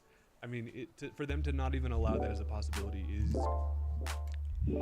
Pretty sure that was the end of the civil rights chapter in our book. You know, I think it was too. Crazy. I don't really remember us talking about the civil rights. It was just like Martin Luther King Jr. got shot and killed by a crazy person who had nothing to do with our government or the FBI. Which is fine. I mean, that's just what. And then all of a sudden, the rest of the country was like, "Oh my God, we really are monsters. Let's stop racism." And that's basically how it's painted. It's actually a pretty big one. I think this is controversial. I think that there's good. I won't delve too much into Hotep stuff because I'm sure I'm gonna get stun locked on it. Didn't that guy escape into the woods in your backyard?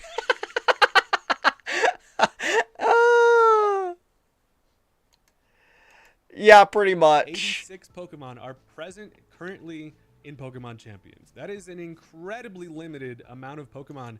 86? What?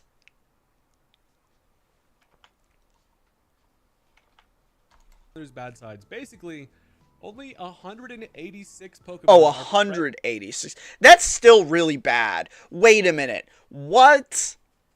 Okay, look, if I was gonna want Nintendo to fuck with the competitive Pokemon scene in any way, here's the 3 things that I'd want them to do, because I think these things are unfun aspects to competitive Pokemon that create unnecessary barriers to entry. 1 is EV training. I know people really get into the weeds of EV training their Pokemon so they have minute stat advantages. I don't think that pre-game stat advantage should really exist, because a lot of the Pokemon that are valid in competitive play end up being valid because they're trainable in specific EV patterns in which other Pokemon aren't, and it has less to do with their moves, their typing, and their passives. Ends up having way less to do with that, because there might be many other Pokemon that have those same moves, passives, and stuff, but can't be EV trained in the same way. Almost 200 seems like a good start. I'm sure they'll add a bunch, especially when the new generation comes out next year. I mean, I'm less concerned about the number of Pokemon in the game. I'm more concerned about the viability of a breadth of Pokemon, because it doesn't matter how many you add if you don't kill EV training, if you don't also allow ban lists, and if you don't, I think you need to kill EV training. I think you need to kill ban list, or you need to add ban lists. And I also think you probably, for a purely competitive scene, should kill levels. I think you should kill levels. And Pokemon should just have, like, basically a challenger strength, which is just, like, an imaginary level, and you should just be able to automatically pick from a catalog of moves to put into your Pokemon, like, pre-battle, and arrange that in any way you want. And I think to maybe make things interesting, you should replace EVs where every Pokemon has, like, a speed form, an attack form, a block form, and maybe a special form, which each are just, like, a form you can choose. And those forms come with maybe a passive variant, because almost every Pokemon has various passive variants. These forms would come with various passive variants and stat block rearrangements. I think they did simplify training somehow. Not certain. Yeah, I think you shouldn't have to go through the drudgery of training at all. I think if this is a competitive form, it should basically, like, the Pokemon you have should basically be deck building and nothing else. Yeah, it should be, like, the Pokemon you have should basically be deck building and almost nothing else.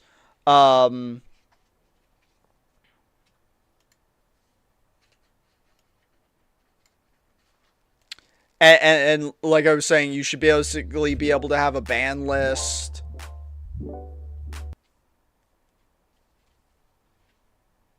Isn't currently in Pokemon. That's kind of what I want, is what I'm saying. Is you should just, like, every Pokemon should have a range of stats you can customize, is basically what I'm saying by, like, forms. Like, they should have a range of stats, like, almost like you're allocating, like, stat points in when you're rolling, like, a D&D character, like, or instead of rolling your stats, how you can have allocation mode, where you have 45 points to spend, and you can spend them in any way you want, and this Pokemon starts with X amount in each stat already. That's kind of how I feel like it should be done. Limited amount of Pokemon. For reference, I have the image up here showing every single Mon that is playable currently in this game, and it is an incredibly underwhelming list, especially when you look at certain things like we're seeing the elemental monkeys from Gen 5, and not most of the new mega Pokemon introduced in Legends ZA. You'll notice that there are certain Pokemon that did get new mega evolutions that are included, but I want to say over half of them are currently not playable on the launch of this game, where the biggest thing people are excited about are being able to play with the new megas in the standard format. They're just straight up not even here. Now, this is all to say that I think that this is intentional. So they probably want to create a landscape that is not super overwhelming. I think one of the things is that I feel kind of indifferent about this. I do wish that they would have dropped, 300 Pokemon was what I imagined that they would be playable to start with, and I thought that was low. We have damn near half of that, and that is kind of diabolical. But I think the biggest thing is that why not give people the new mega Pokemon? Like, you literally cannot transfer mega Pokemon like the Golisopod into the game and play with it right now. We have no idea what that thing's, any of those, basically half of the Legends CA megas. We don't know what their abilities are. We don't know anything about how they're going to function in this game, because they're just straight up not here, which is crazy. Because if I'm not mistaken, they marketed a lot of this like that's just a regular toucan. I didn't know there was a toucan Pokemon, but looking at that little sprite right there, that is not even a Pokemon. That is just a toucan. It's literally not a Pokemon. That's just a regular toucan. These Pokemon were shown in trailers previously for Pokemon Champions. So I don't know if it's something that they ran into deadline issues and couldn't get all the Pokemon that they wanted to into the game and make it actually playable yet. So they are releasing with this incredibly limited roster, but it feels everything. I just want to say, like, everything about this launch feels. Toucans are IRL Pokemon. You're right. They have like a I think sonic some of it is attack. They can intentional talk. to kind of create an early landscape for this game to be more welcoming to newer players, because you gotta think about, there's a lot of people out there that are gonna be playing this or playing competitive Pokemon for the very first time. They're gonna be hopping into VGC, and if every single thing is active, it's crazy. So obviously there's all the new gimmicks, or all of the gimmicks are not playable. It's something that they're going to be able to release with time, which is one thing that I think is really good about Pokemon Champions in general, is that, you know, they have the ability to make updates and drop, hey, here's 50 new playable Pokemon this month. Here's all this new stuff that you can do. You can use Z moves this regulation. But the fact that they launched with such a limited roster, it feels crazy. Mostly because when you look at what's available, we're looking at Pokemon like Flapple in cast form. So, personal opinion too. I have a semi-interest in competitive Pokemon, but I would never want to play in a format that has Mega Evolutions. I'd never want to play in a format that has Mega Evolutions. I don't think Megas are cool or fun or good for the competitive like format, personally. Like, this is someone who's never played competitive, but I like to watch competitive. I think Megas are boring. Like, I just think it's fucking boring.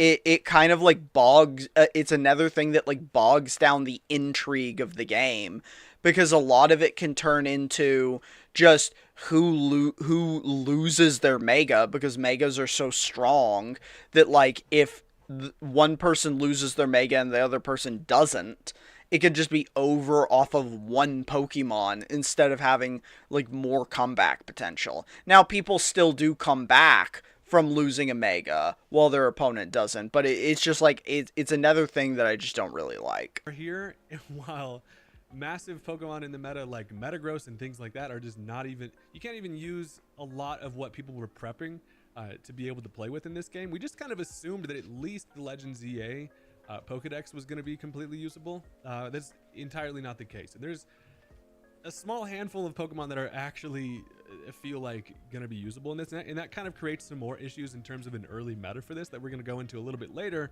Is that there are certain Pokemon that are like going to very much take over this meta because of the the landscape that they're in is just a very weird set of Pokemon, which I think is interesting, right? Like, I kind of like when there's restrictions on a meta. So like when not everything is available, hey, maybe Stunfisk finds a cool niche here. So I mean, that could be interesting, but I think that one of the biggest parts about competitive Pokemon, this is kind of a recurring I mean, theme that's that why I I'll said probably you talk need to about be able is to like, have ban lists. competitive Pokemon is in its best is a beautiful game that has so many limitless possibilities because of how many combinations, how many Pokemon, how many.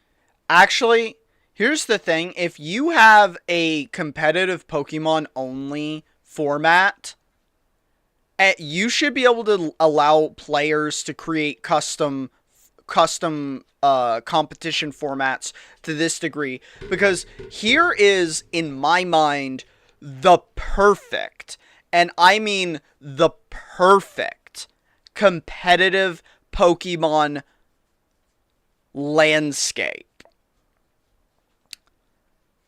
A draft. Pokemon draft. Where both players get to ban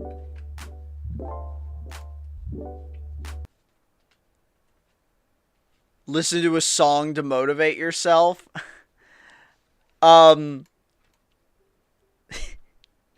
Motivate myself to do what? But yeah, I want to see a Pokemon format that is a draft where both players get to go back and forth banning Pokemon, and then both players take turns picking Pokemon to fill out their team, and you get to see what your opponent is picking. So it's like player 1 bans 1, player 2 bans 1, player 1 bans 1, player 2 bans 1, player 1 bans 1, player 2 bans 1, and then player 1 picks 1, player 2 picks one player, and it goes back and forth like that.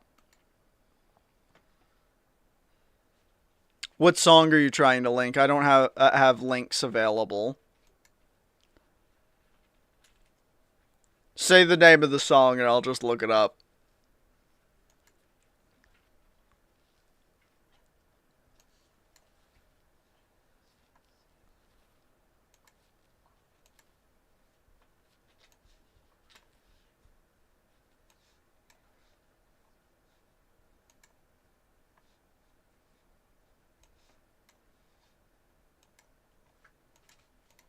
Items, all of the different things that you can do. It's basically chess with like a ton of different dimensions, but when you release it in such a basic kind of bare bones state, it just feels wrong, and it does not justify what I think personally competitive Pokemon is to me. I don't know.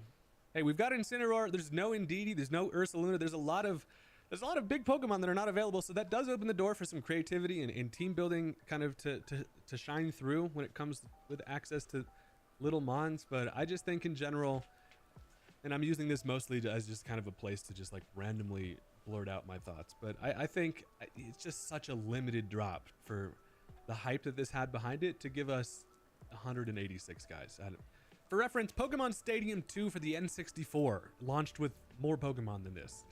Basically, the point here is not a lot of current playable Pokemon. I think the biggest miss is them not allowing all of the new megas to be playable. That's just the biggest thing people had hopes for here, and it's just flat out not there. So that is going to be that's the topic of available Pokemon. Now, when we're talking about limitations on what's available, we also have to talk about limited items. Now, this is a super interesting one here.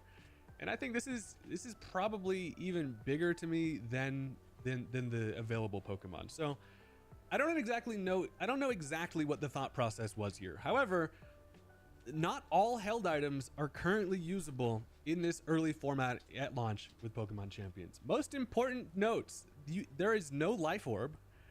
There is no choice items. There's just straight up no choice band, choice specs. There's no Rocky helmet, which I think is honestly kind of crazy when it's like straight up on the icon in the shop that they're showing there, and it's just straight up you can't use. Main thing you'll notice there's just a small amount of items available. I don't know how many exactly there are here.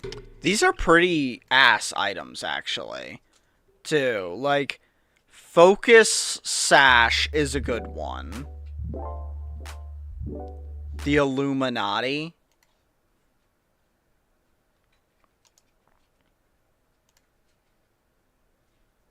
Orb. There is no choice items. There's just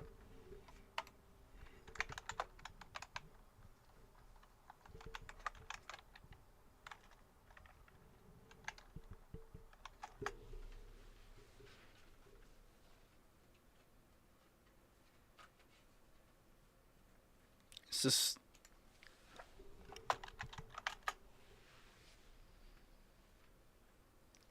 just the X-Files theme?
What? Hand me that stack of regulars. The stack of regulars. Ugh. Ugh. Ugh.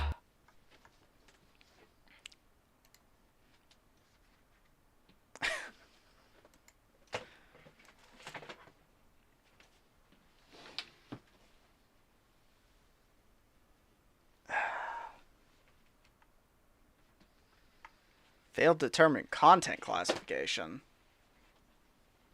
Oh, it might not be clippable because I think things with copyrighted music in them can't be clipped.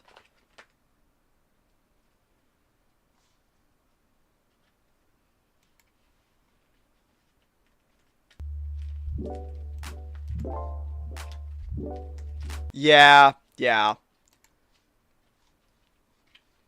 I'll have to clip it from my YouTube live stream, although it might get fucking hammered in the YouTube too. Drop like 58 items usable in a game where there is an incredible amount of really cool things you can do with so many cool niche items, and half of these are berries. I think it's honestly the most hilarious point, and this honestly, I think this a lot speaks to the developers of this game being ILCA. They're developers of Brilliant Diamond and Shining Pearl. We all know how that went. They are behind Pokemon Champions, and they give us the Oran Berry but no Life Orb. I do think a lot of this is an intentional choice to not give access to tons of items. Competitive Pokemon is not a very welcoming space for beginners. That's just kind of the fact. Like, it's such a complex game at its core of, like, when you look at every single thing available, I mean, there's hundreds of items that you can take advantage of that have very niche kind of use cases, and I think that will turn off a lot of new players. So I think that this is just to cater toward new players, right? Give a limited set of Pokemon available, limited set of really wouldn't have it. So I don't know. It's gonna see kind of what your guys' thoughts are on the cool team that they've had some fun with. They can basically upload it as a code, pass that code off to anybody on the internet. You can input that code, use their team, have a good time with it, not have to worry about all of what goes into grabbing a team in this up. And this is gonna make the game agony to play.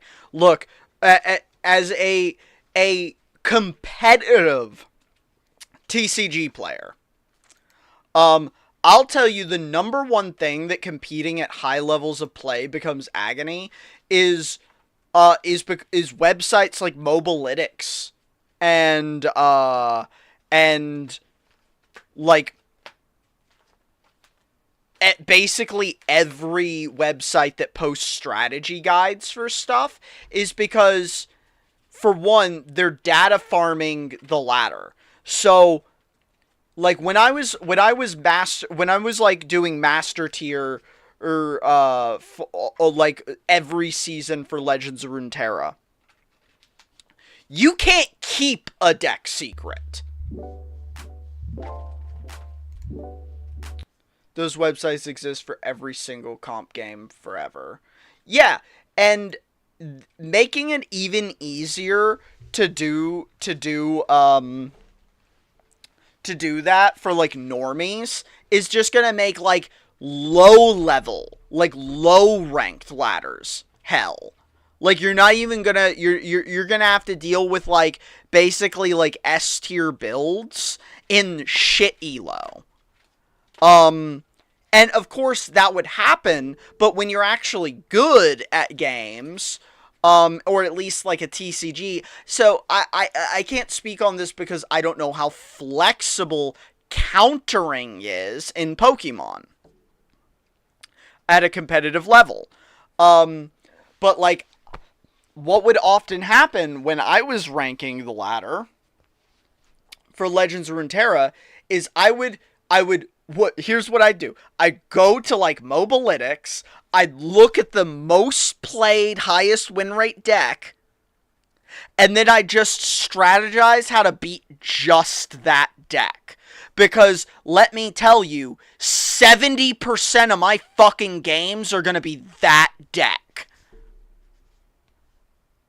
And it would happen every single time, and it's boring as shit.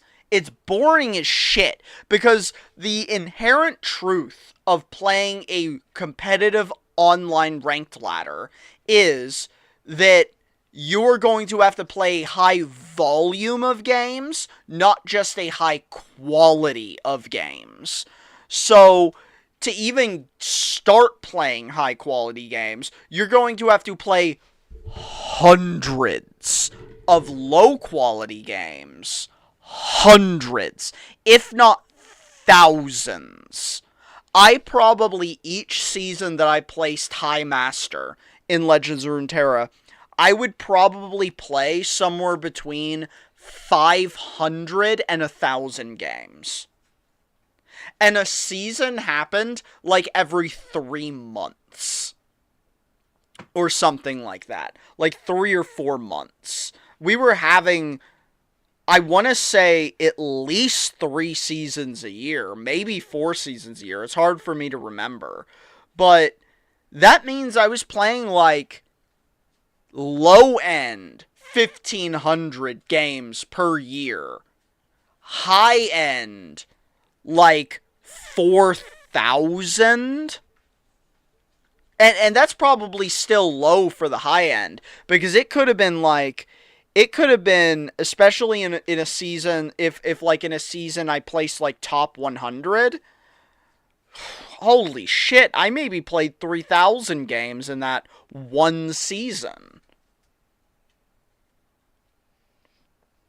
And I placed Master like 20 times.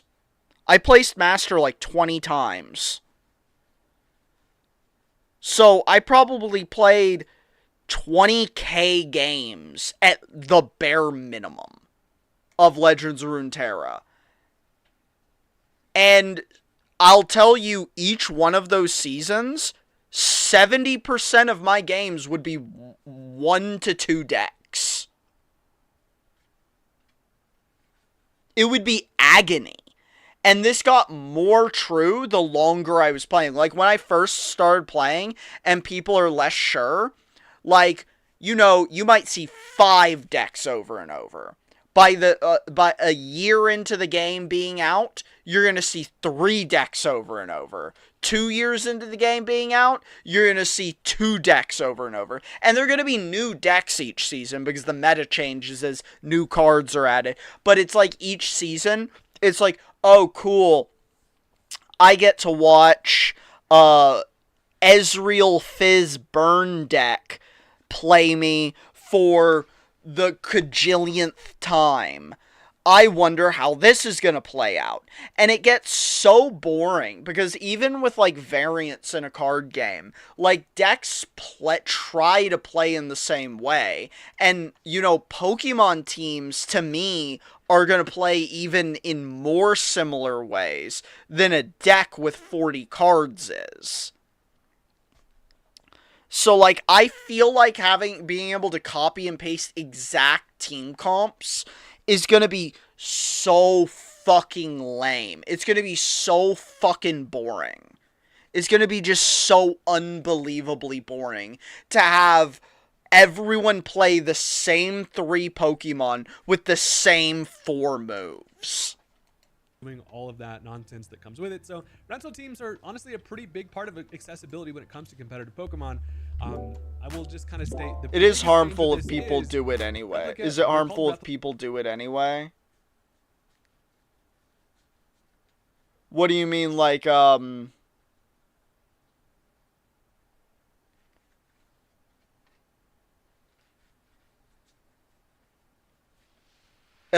elaborate. Like, do like just copy builds? Because, like, I don't think it's inherently harmful to copy builds. I think it's like, it makes sense to copy builds. Is what I'm saying is, like, it makes it really unfun.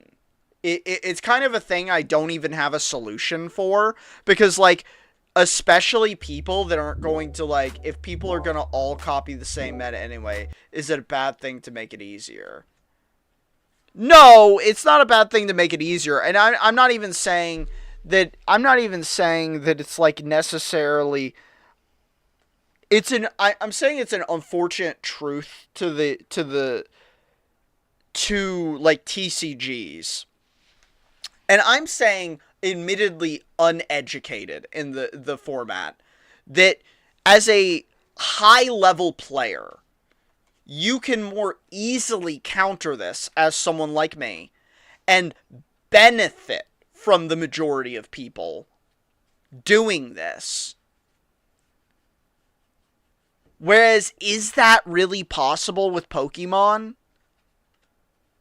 Like, if everyone is playing the same 3-man, or if the majority of people are playing the same 3-man comp, is there really a way to counter that heavily?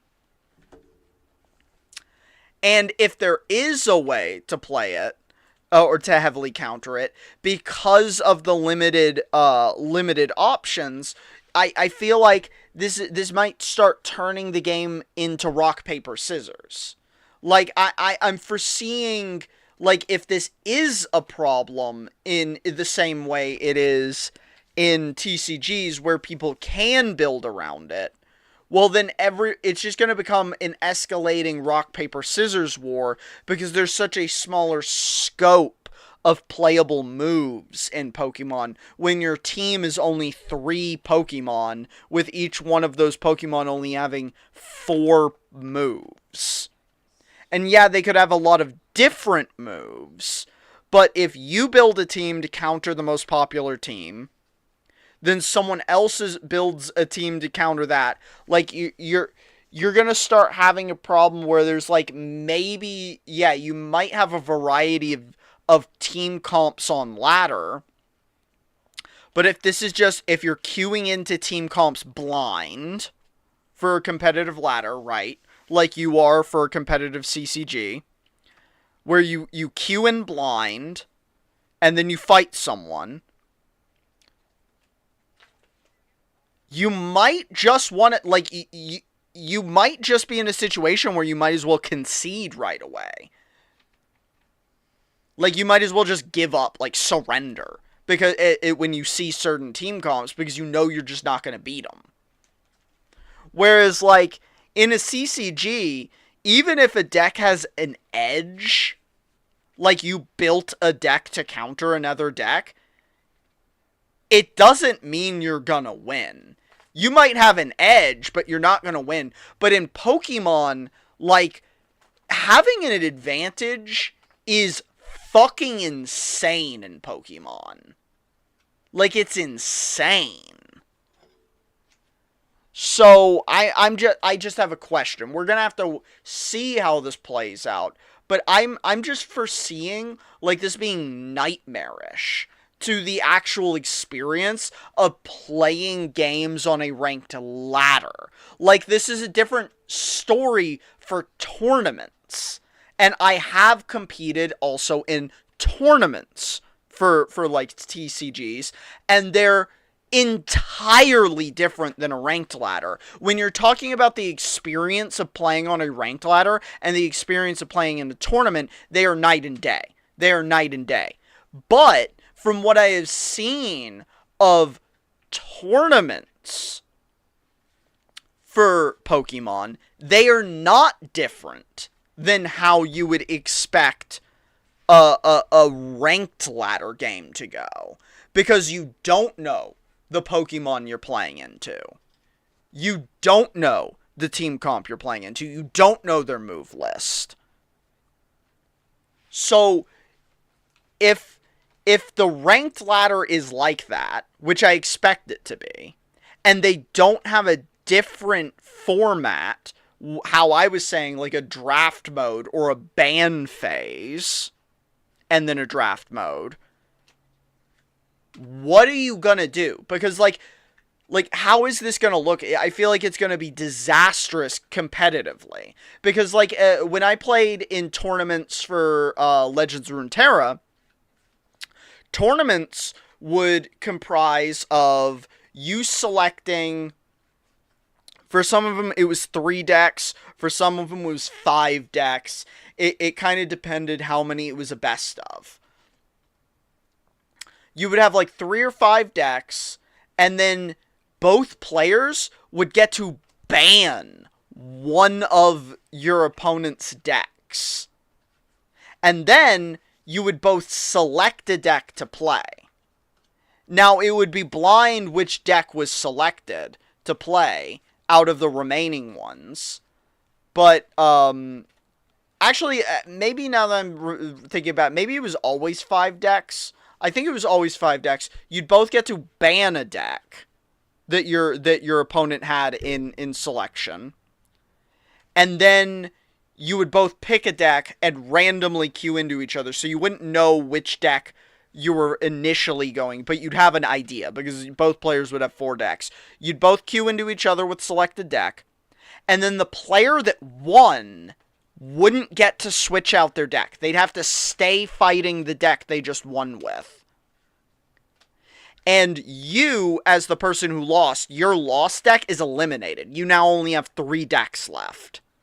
But you now get to pick out of your remaining 3 decks which deck you want to fight that deck that just beat you. And then that would keep happening back and forth until one of the players won. But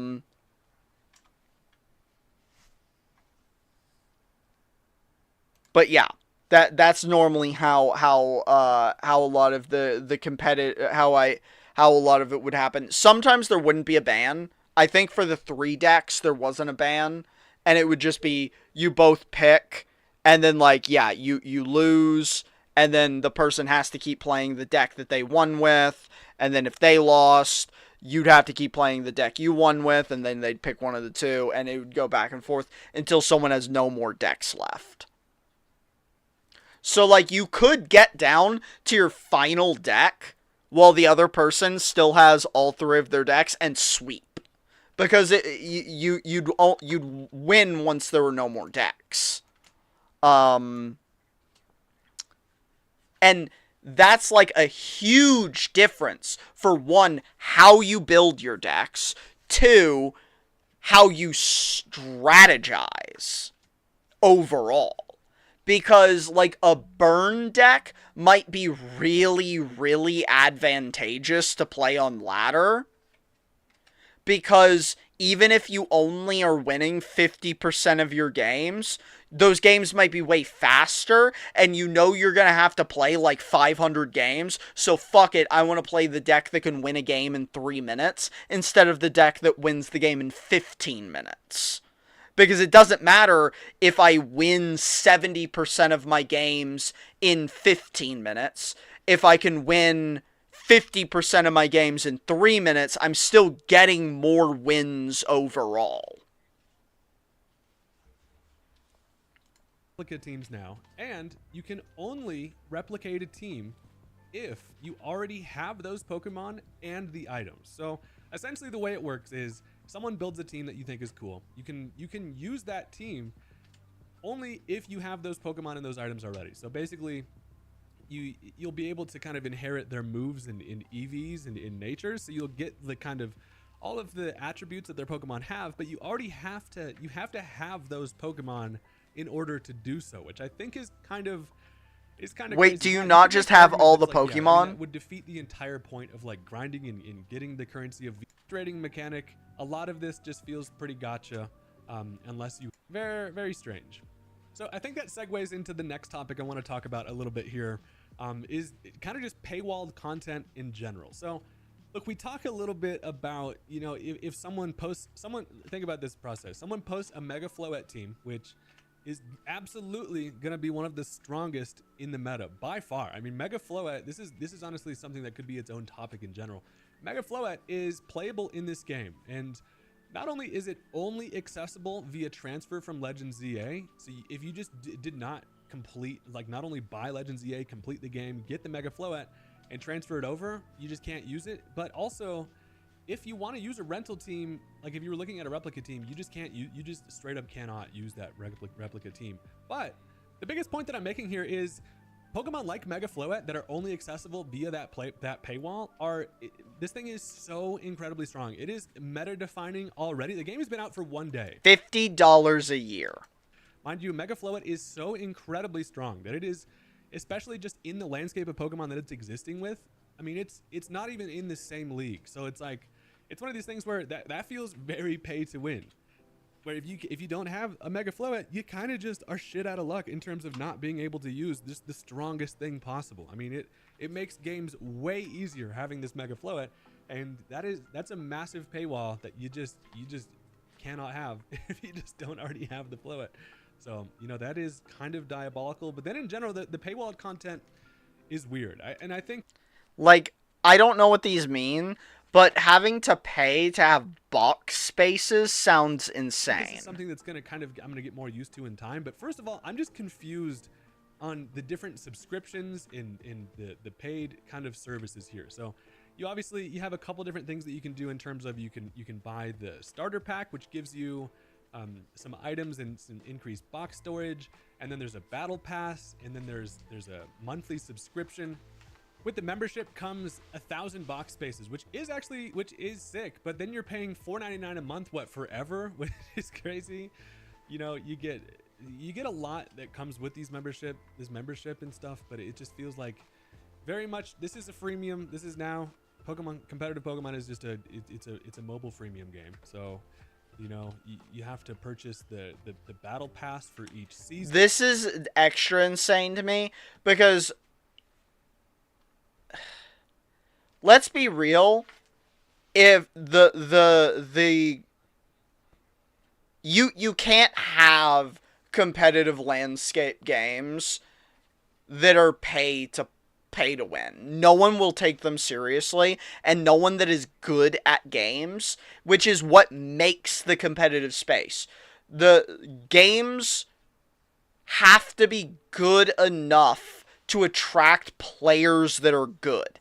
If your game, which is, by the way, why Legends of Runeterra died, because the play pattern and support for the game got so bad that it wasn't worthwhile it wasn't worthwhile for good players to waste their time playing the game. And you know what happens when one good player drops off when one of the best players drops off of the ladder in a competitive game? It makes other players who wanted to beat them also stop playing, because they're like, oh, that was my fucking, like, rival. I wanted to overcome them because I thought they were good. And I wanted to prove I was better. I stopped playing because people I wanted to be better than stopped playing. And the people that filled the void were not as good. Near the time that I stopped playing, I was consistently hitting the higher places on the master ladder because the better players quit. They were not usurped by better players. They quit. And they were usurped by worse players. Because the power vacuum was not filled by more powerful people. It was filled by lesser people. For a game to have a healthy space, it needs to be driven entirely by skill. As shitty as League of Legends is, you keep getting new stars on the scene because people want to defend their reign in League of Legends. And then people want to usurp those people because they're incredible. And what an incredible thing it would be to be better than them. That comes along with that. And overall, it's kind of confusing on, like, is this something that you need to play the game? It kind of is. I've seen people that are working on trying to just kind of see if they can function in this game without any home connectivity, buying anything, and it's not really an option if you're actually trying to compete. If you're super casual with it, and probably don't really want to play the game for long. I mean, that's probably a good option, so you can still have a little bit of fun that way. But it's one of these things where you kind of to compete are going to need to buy basically everything this game has to offer. If I'm gonna be honest, so. Yeah, and that disqualifies it for being a real competitive game. There are not games that exist that have real competitive scenes that operate like this. There's just not. There's not. This isn't real. There are not games that operate in this fashion. I don't know. I mean, in the topic of this becoming a freemium gacha-ass game is something that, you know, we've talked about pretty extensively in the past, and I don't want to dive too deep into it because there's everything else prior to this is kind of just a nitpick. This is a death nail in the coffin. Already going to be a long-ass video, but, you know, it sucks that it just kind of sucks seeing it come to fruition. It's just confusing, and you basically need to buy Mega Floette right now to compete. Moral of the story. With that in mind, we're going to move right along because not only is there just kind of weird mechanics going on in this game, but there's just some straight up broken gameplay. One thing I want to reference, first of all, Wolf Glick posted that he's just in a never-ending loop where he cannot progress because his game is just broken. I mean, just right at day one, we expect some issues. I mean, this is Pokemon we're talking about. It's not going to be perfect from launch, but it's been pretty unplayable for certain people. It's not. I will not say it's horrible. I haven't personally experienced any of these issues, but there's some broken gameplay going on. There's glitches, and there's a couple of different things that I want to talk about here, just in terms of kind of functionality of the game. There's like Mega Evolve. So this is a big one that I think kind of brings to fruition what exactly I feel like happened to this game in terms of like the love put into it. Mega Evolve turn order is something that people were talking about for a while here, right? So when we saw some footage, you can see footage of things Mega Evolving what appears to be in the wrong order. You can have a slower Pokemon. If two Pokemon on each side Mega at the same time, the faster Pokemon should always Mega first. We've seen though that turns out is just straight up not the case, and there are people that literally we cannot figure out what is making this happen. It appears, and I think the only thing we can really conclude is that Mega Evolve turn is entirely basically random at this moment in time, and there's some implications that come with that. The biggest thing being Megas that have weather implications, right? So you could be looking at a matchup where it's Mega Charizard Y Megaing on the same turn where Frostlass is Megaing, and the Frostlass, whoever the slower Pokemon, could get up their weather first and then get that overridden by the other Pokemon. It comes to the point where it's like, did they make it so whoever clicks the button first Megas? Like it's something that is a mechanical change that has never really been seen That is before. pretty stupid. Okay, Gabby finished working on our master set so far, and this is a true master set. Look at that green screen page. So we've got okay, I guess I'll turn off the green screen for a second so we can look at this, because this is not possible to look at. Okay, so a true master set has the regular, or it has the form and all forms it can be in. So it'll be the regular, the hollow, the regular, the hollow. So I guess these ones don't have, or reverse hollow. These ones don't have hollows. And then as you can see, regular, reverse hollow, and then down here, regular, reverse hollow, regular, and then I'm assuming on the next page we've got reverse hollow, and then hollow, reverse hollow? Does this not come in regular? Okay, interesting. I didn't know that was an option.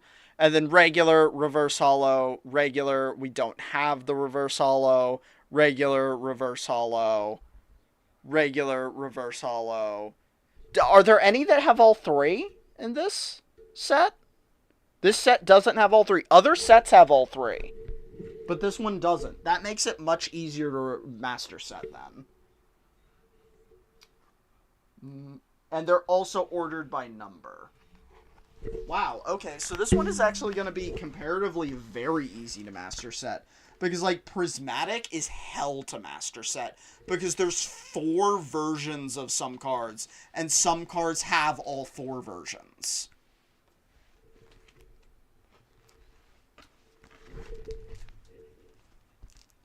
Booyah. So, damn, we're doing pretty good. Where's it fall apart big time? For what typing are we just, like, absolutely ass blasted on?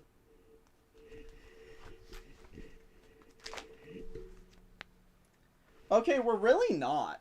Okay, you know what? We're close enough to a master set that we should probably just buy the singles of the cards we're missing. Like, right? It would make no sense outside of pulling, like, the super valuable ones. And let's be real, even then, it might not. Even then, it might not make sense. Because, like, if we bought the same number, like, how many more cards would we have to buy and then fail to master set for this to not make sense? Looking at the value of some of the expensive cards here. So we don't have anything here on the top row. The top row alone right now is worth 4, 560, 600. And then some of the other ones that we're missing would be like, we're missing all of these. That would be another 100, 700. We're missing a few of these. That would be like another 30. So $800. It would cost roughly $800.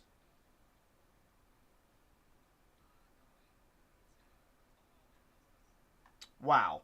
So we've bought one ETB that we've opened, and then those boost packs, and that's all the perfect order we've opened. So we have spent a total of $220 on perfect order. And that's about how much and that's also about how much we've completed. So we would have to spend $800 more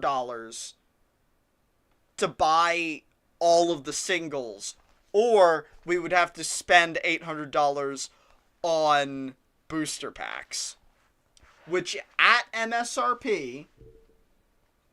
You still have not fed me. I will here in a minute. As soon as I'm done watching this video, we're done. Here's the folder back. But yeah, so it would cost about $800 to finish the set if we bought all singles, or MSRP of a booster pack is like MSRP of a booster pack is $5 basically. So if we spent $800 on booster packs, we would get 180. Yeah, 180 more booster packs, which statistically would not pull any of these top cards. Statistically, would not pull any of these top cards. Specifically.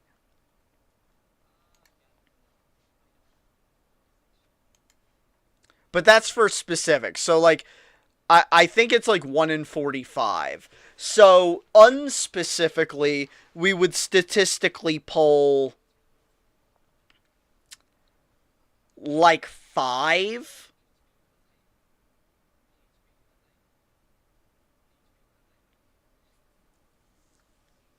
I mean, it's pretty ridiculous, but so like we'd either have to spend $800 guaranteed, or like that's definitely the better option though, right? Isn't it?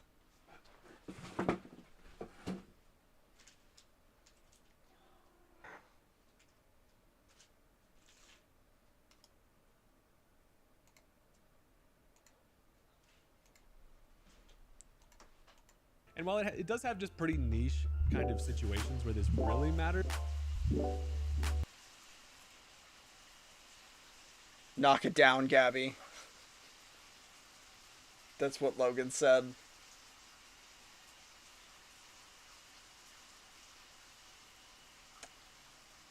Throw it to the ground.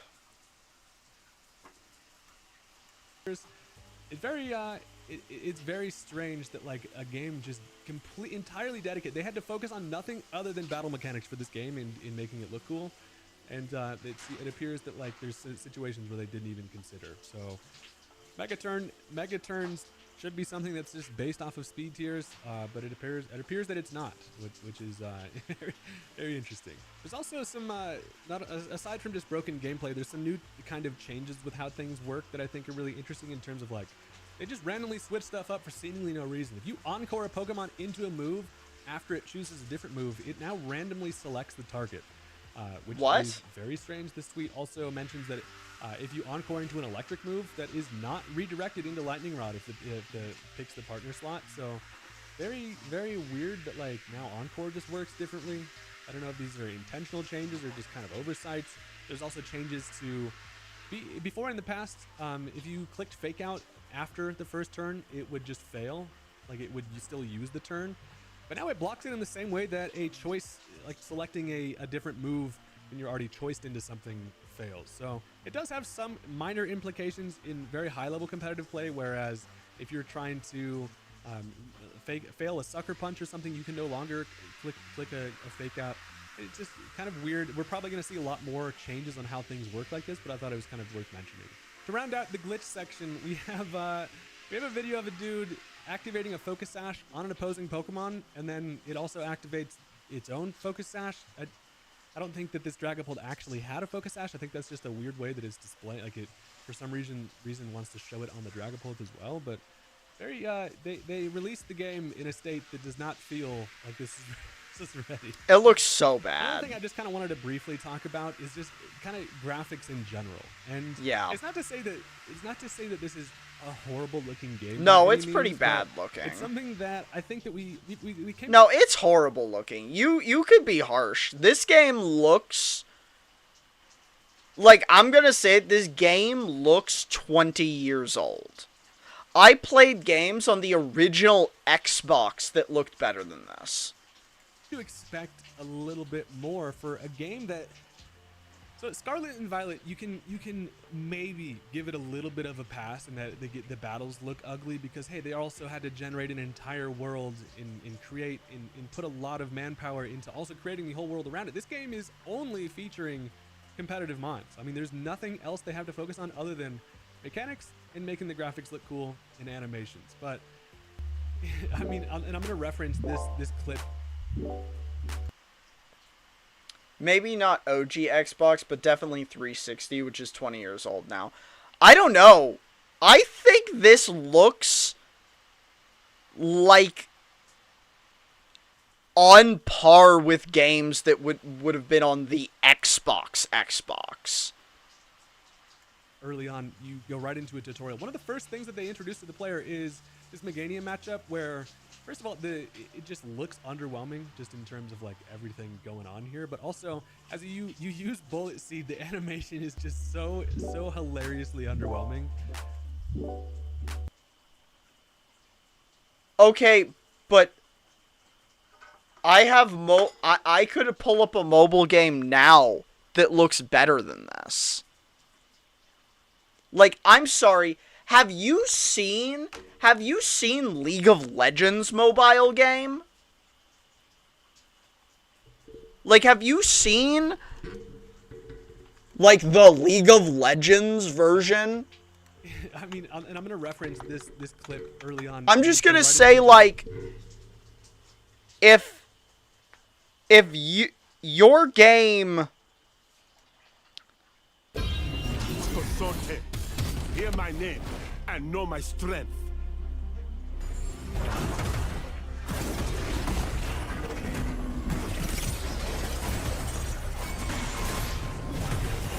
This is real time, too. This is real time. Roar with every step.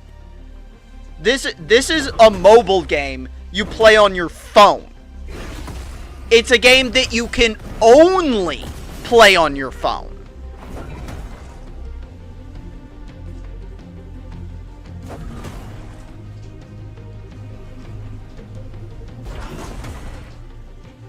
So the defense of optimizing it for mobile games, I'm sorry. Shut up, you're a liar. Like, if Nintendo came out and said it looks like this because we had to optimize it for mobile games, you suck. Skill issue. Skill issue. Has a mobile version that looks just like the PC version. I was showing off Wild Rift, which looks better than the PC version.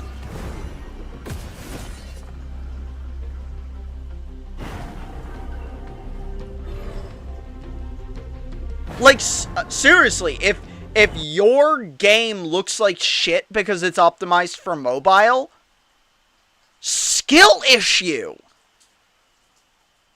You're either a liar or skill issue.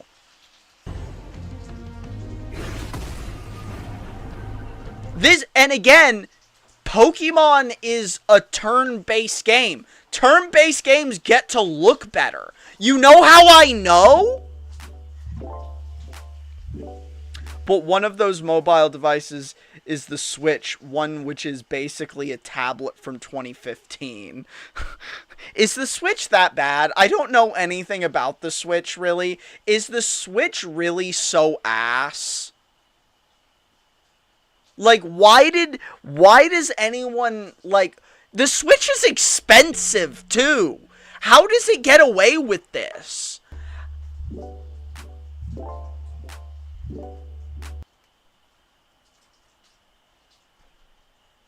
Parts-wise, that's what's in it.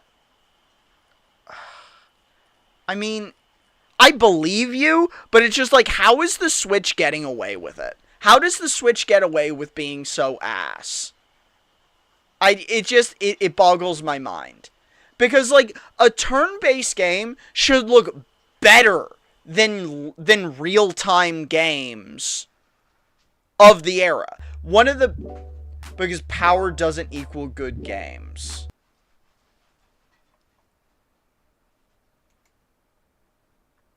True. But also, a lack of power shouldn't mean your games look like shit. I play mostly indie games that look awesome and can run on a potato.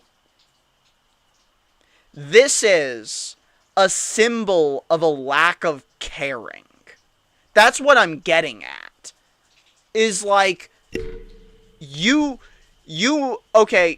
can have a mobile game that is optimized for phones that are better than a Switch. I think it's embarrassing that you would make the Switch so bad that it is weaker than a mobile phone.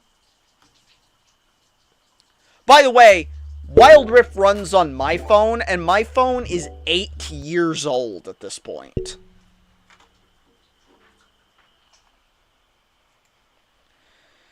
The Switch was the indie darling for most of its lifespan. It was on the market for 5 years before the Steam Deck came out.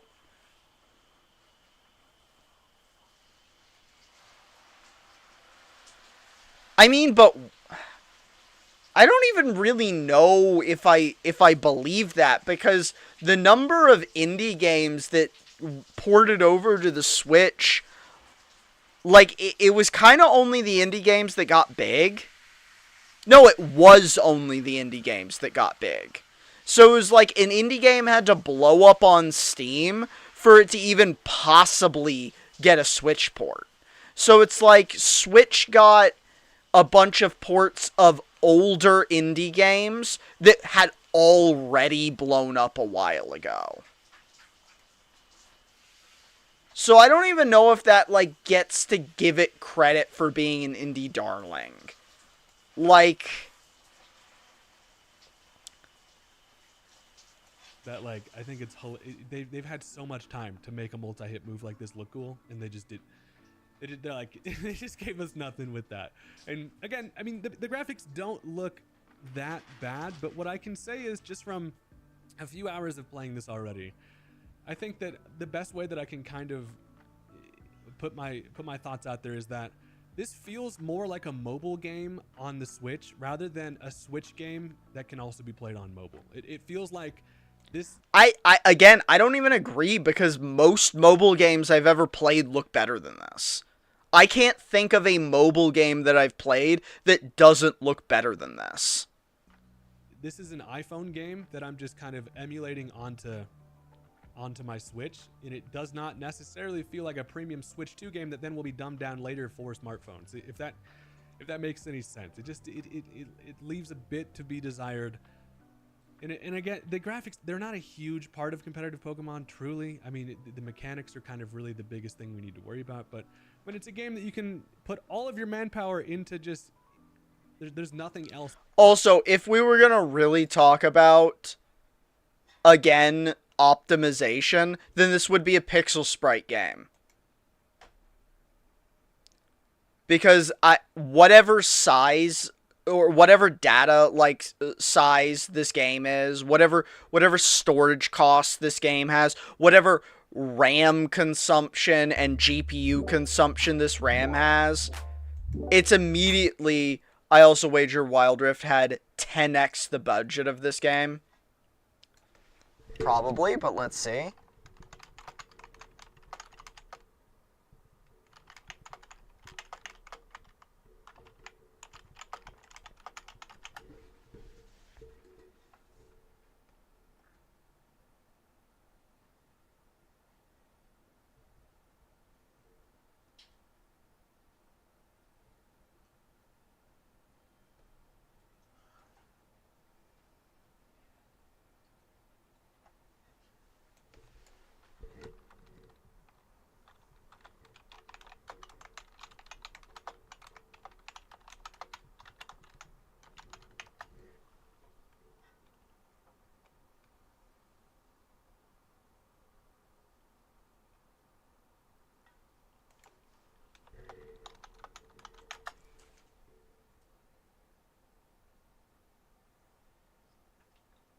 They've never released information on how much was spent making Wild Rift, as far as I can tell.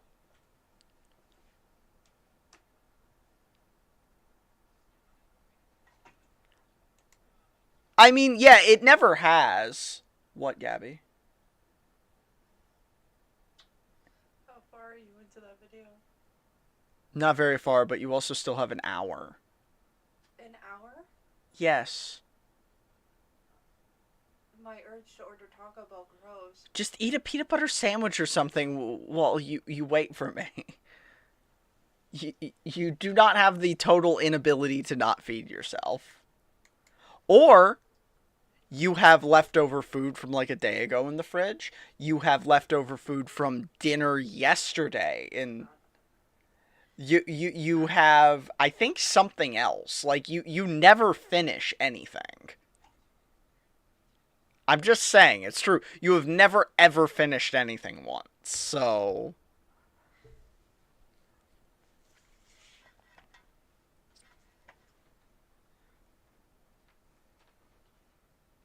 Yeah, I agree that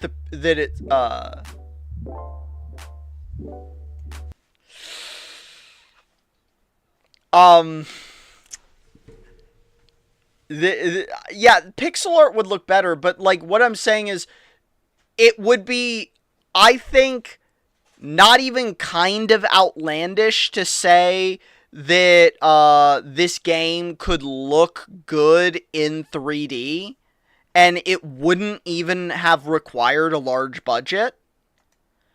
And, okay, I'm immediately going to, like, look up...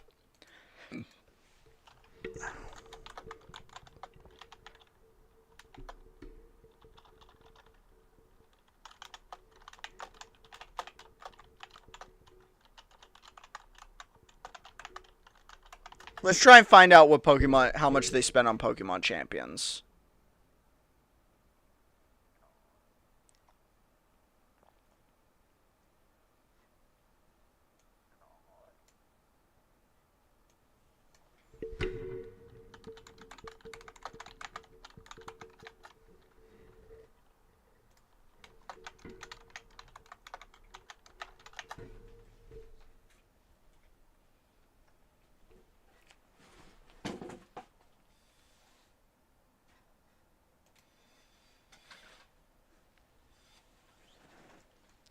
That was just spiteful.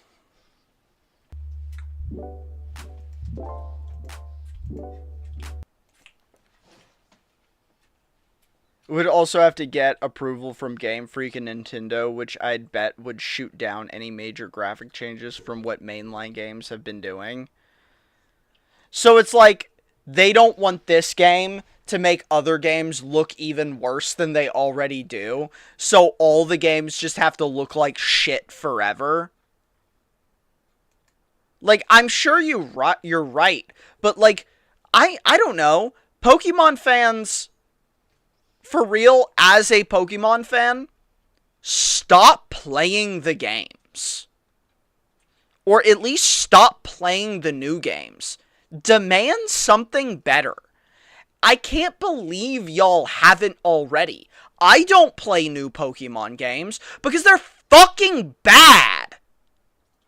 Stop spending money on fucking bad games. You deserve better.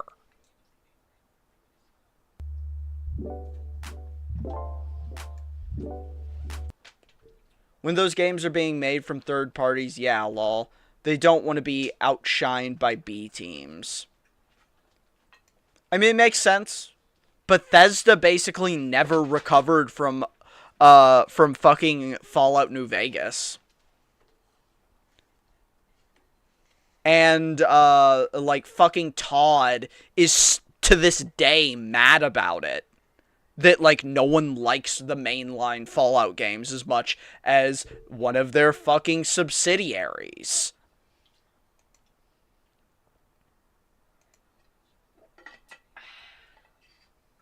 So I understand why it happens, but I just don't think companies should be financially rewarded for making, like, graphics. This person's right. Graphics are not the core of Pokemon games.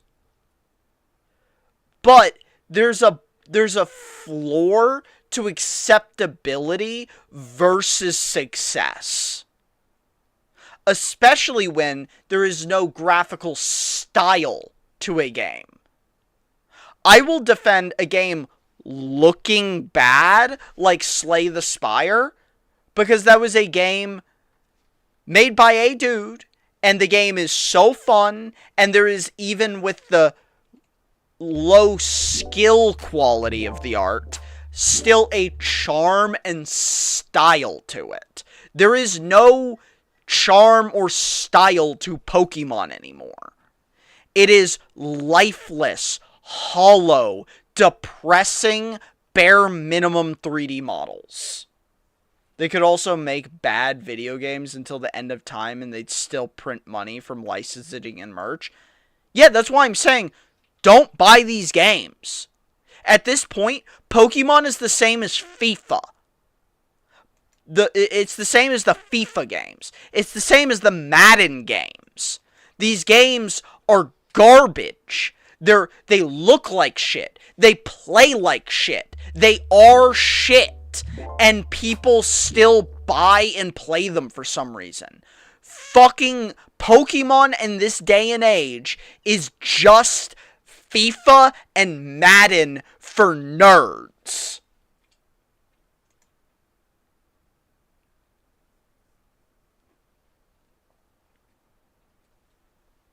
cards also count as merch. No, I think that I'm going to be real. I think the card games are bigger than the video games, and I think they have been literally always.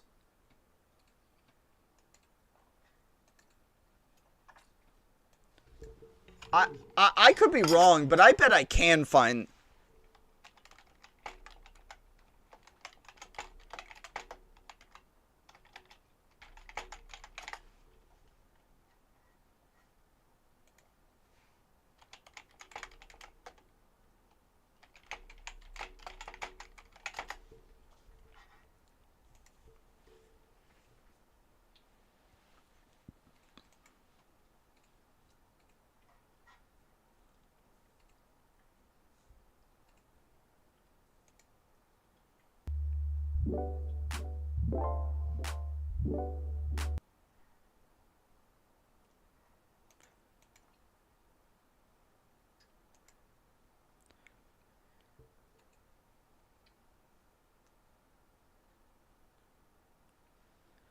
Okay, I mean, fair.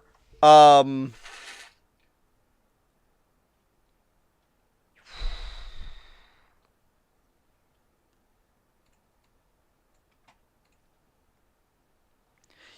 no, the card game earns way more money than the video games.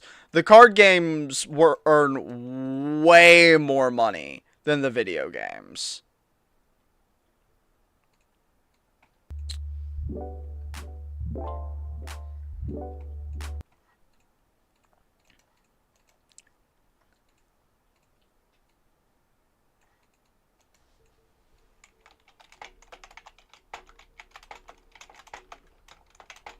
I am just curious about that most valuable brand in the world.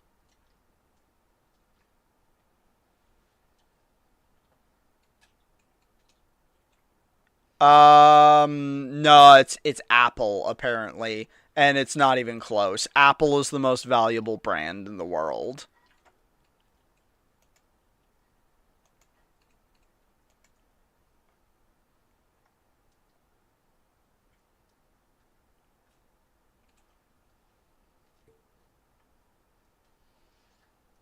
But if even if you want to talk about more like an intellectual brand, it's actually still Disney. Disney still makes more money.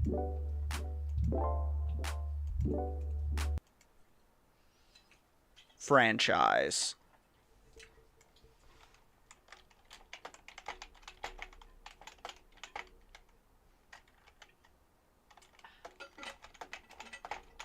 It might be the most valuable franchise.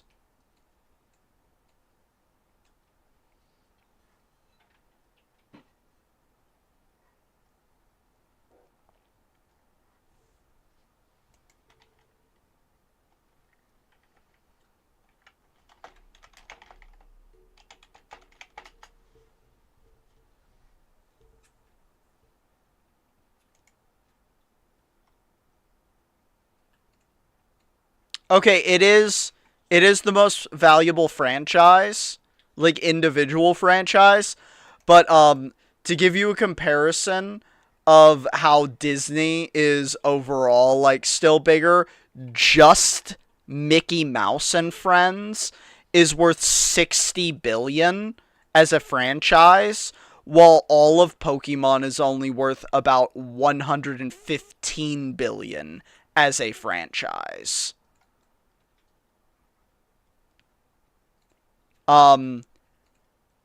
So it goes, if you're looking at a list, like, here we go. Like, if we're looking at the list of franchises, this is actually horrific. So you have Pokemon at the top, and then you have Disney property, Disney property, Disney property, Disney property.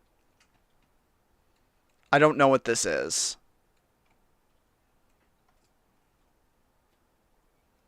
But apparently it's popular. Barbie. A Disney property. Not a Disney property?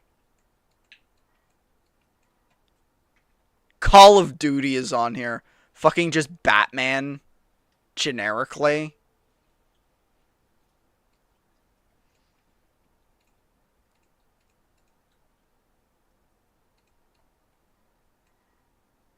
Dude, Disney owns too much shit. Disney owns too much shit. This is suddenly me going Disney maybe should not own as much shit.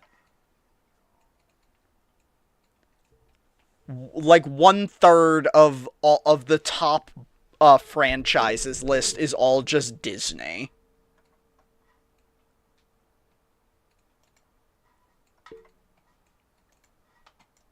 For them to do on this, it's just they could make it look look a lot better. I don't think Yeah, I know, right? If only we had some anti-monopoly laws. If only that was real.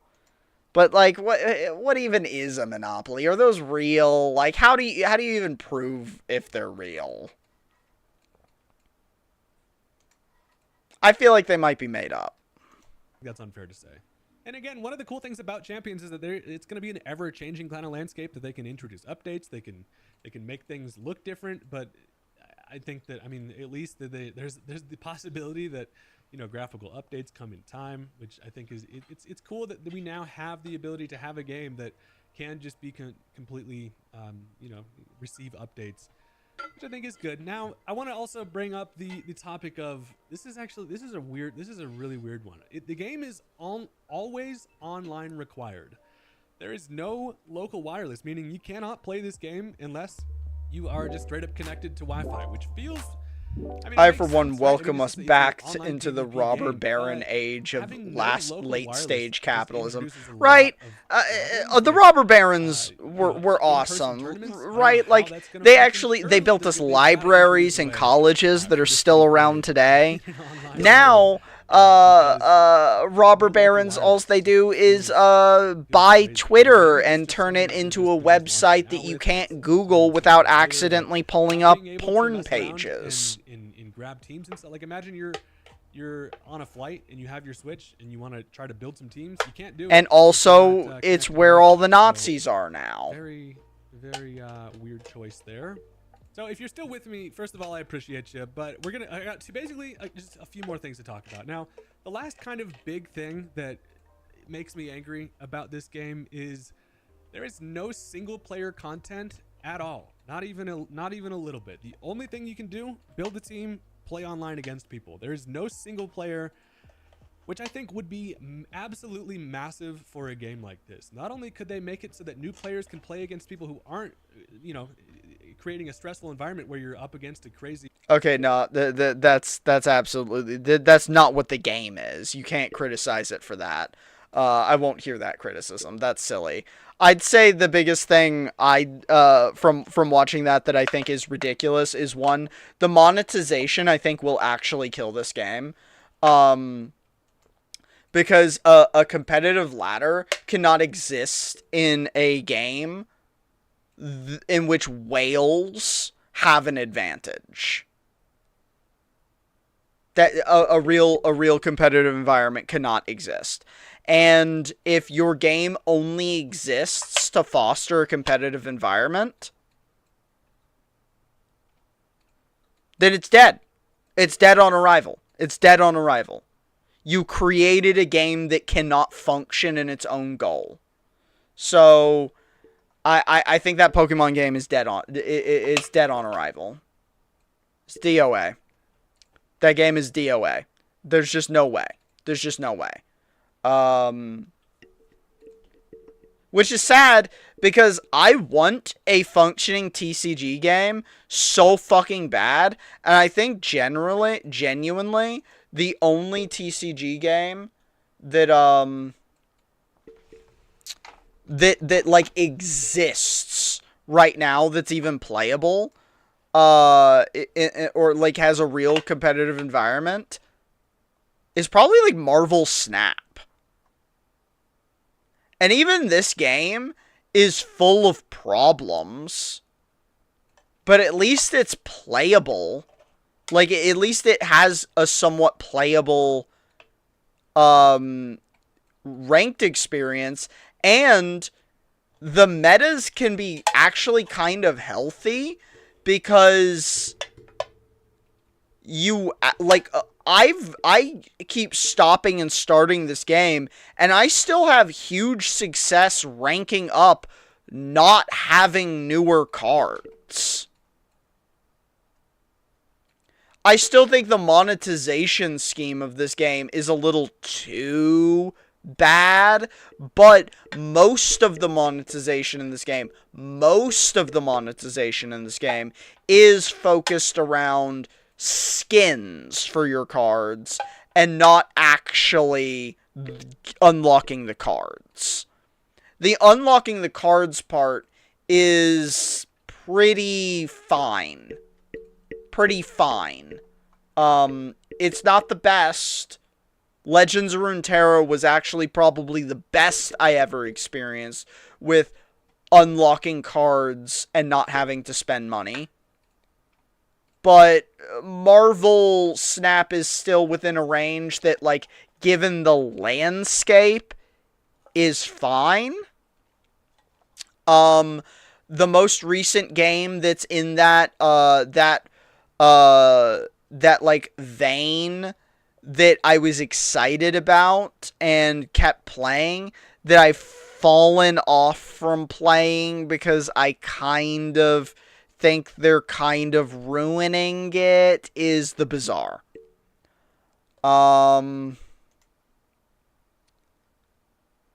It's still, like, it's fine, but it's trending downwards, as you can see. Like, it was 80% overall. It was closer to 90% when I first started playing. I backed this game. Like, I was an early backer of this game when it was like a fucking Kickstarter. This game is made by, or it was like, SDS is kind of sucking all the deck builder oxygen out of the room.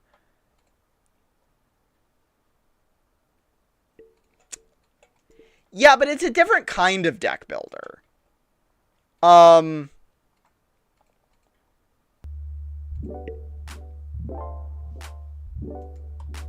It's the 4th highest played game on Steam. So, this game right here, the biggest selling point to me is it is basically Slay the Spire. It is basically Slay the Spire PvP.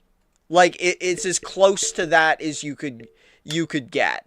This game is somewhere between TFT and Slay the Spire. Actually, I forgot about TFT. TFT is actually the only, if you want to count it as a deck builder, it is the only, I think, viable ranked ladder, online ranked ladder TCG, or not even TCG, because it's not really collectible or tradable. It's the only card, like, thing that even approaches a card game. It's the only thing that even approaches a card game that is, that has a viable, like, ranked ladder experience right now. This game to me had so much hope. But the problem is, so this is pretty straightforward. Yes, but Hearthstone is mostly played as a solo game now. Hearthstone has a solo player mode now. And it is what most people play. This is also true for Legends of Runeterra. Legends of Runeterra introduced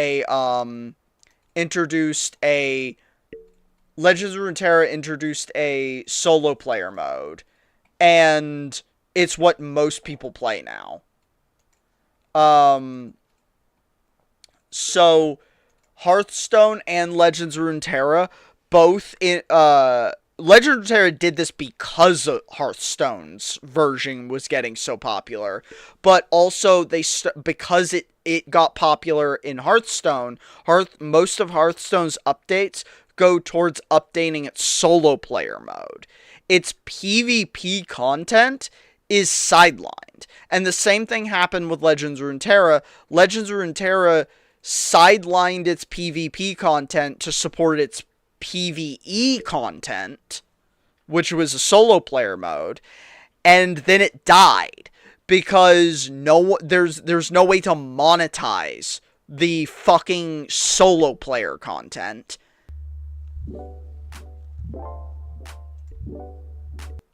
I always enjoyed the arena mode when Hearthstone was new, which was basically the deck building PvP mode. Yeah, I did too. And I don't know. I guess the biggest problem is there's too many deck builders out there, and none of them, except for the only one that seems to be surviving as a PvP only deck builder is Marvel Snap. So, like, I'm gonna say Marvel Snap is the undisputed winner right now of PvP deck games that are surviving off of their current monetization model. Undisputed winners. Legends of Runeterra is dead. Like, I actually don't even know if you can open... It didn't blow me away either, and to me, there is something a little too repetitive about every deck winning in the same way, which is, like, controlling zones. And yes, you can make decks that control zones in different ways, and just like every deck game I play, I did hit the highest rank you can hit in this game. I did. Because it's just what I do when I play card games. I will play them obsessively until I hit that metric, because I kind of think you can't properly judge a card game until you are judging it from the top down. You can't really judge a card game from the bottom up. You have to judge it from the top down. And the problem kind of was that from the top down, it got really repetitive really fast. Because at the top, the number of viable decks dropped down significantly. And kind of what I was saying about one of the problems with that I foresee happening with this Pokemon game is that in Snap, there is an insane number of decks that are rock, paper, scissors counters to each other. For example, around the time that I stopped playing, one of the most powerful decks was that I was playing was this junk deck. What it did is it filled up like zones on your opponent's board and then reduced the attack power of those cards so your opponent couldn't play cards, and then because their zones would be filled up, and those zones would have negative value. The counter to this was to play a destroy deck that destroyed cards in your zone to make other cards more powerful. Because then the junk deck that is filling up your zones is actually handing you more power. They're accelerating you. And there was literally no way to win as the junk deck if you're playing the destroy deck. If you're playing against the destroy deck. There was just literally no way to win. So that was like a hard rock, paper, scissors moment for the game. And it didn't get better. The destroy deck was then countered by a stop destroy deck, which was just a deck that had a bunch of effects that would stop you from being able to destroy your cards. So the game turned into this ridiculous space race, which if you played the game, Logan, do you remember that you could bet an amount of points? Like, which was a really cool system, and actually one of the things that I liked the most about the ranked ladder, because if you were confident in your win, if you knew the game, and you could like, basically, like, bluff, too, you could bet a bunch of points, you could snap, so that if they lost, they'd be the betting thing. Yeah, so this was really cool as I was climbing ranks and coming up to the highest tier of gameplay. But once I was climbing up to the top of the top, and once it got to this rock, paper, scissors scenario, because of the risk scenario, kind of what you'd end up doing is just the millisecond you recognized that you were against a certain type of deck, you would try and snap. You would try and snap the moment you know you're countering. You have the deck that's the scissors to their paper. And the moment they realize, they're just surrendering. They're just conceding so that they can lose less points.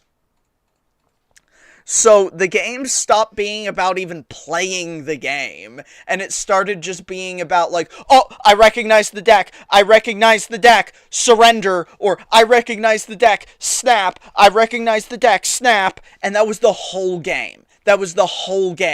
So the only way you'd like net more at that point was either you had like less game knowledge, so you go, I don't know if that deck is a rock to my scissors, or if it's a paper to my rock, so you don't know whether to snap or concede.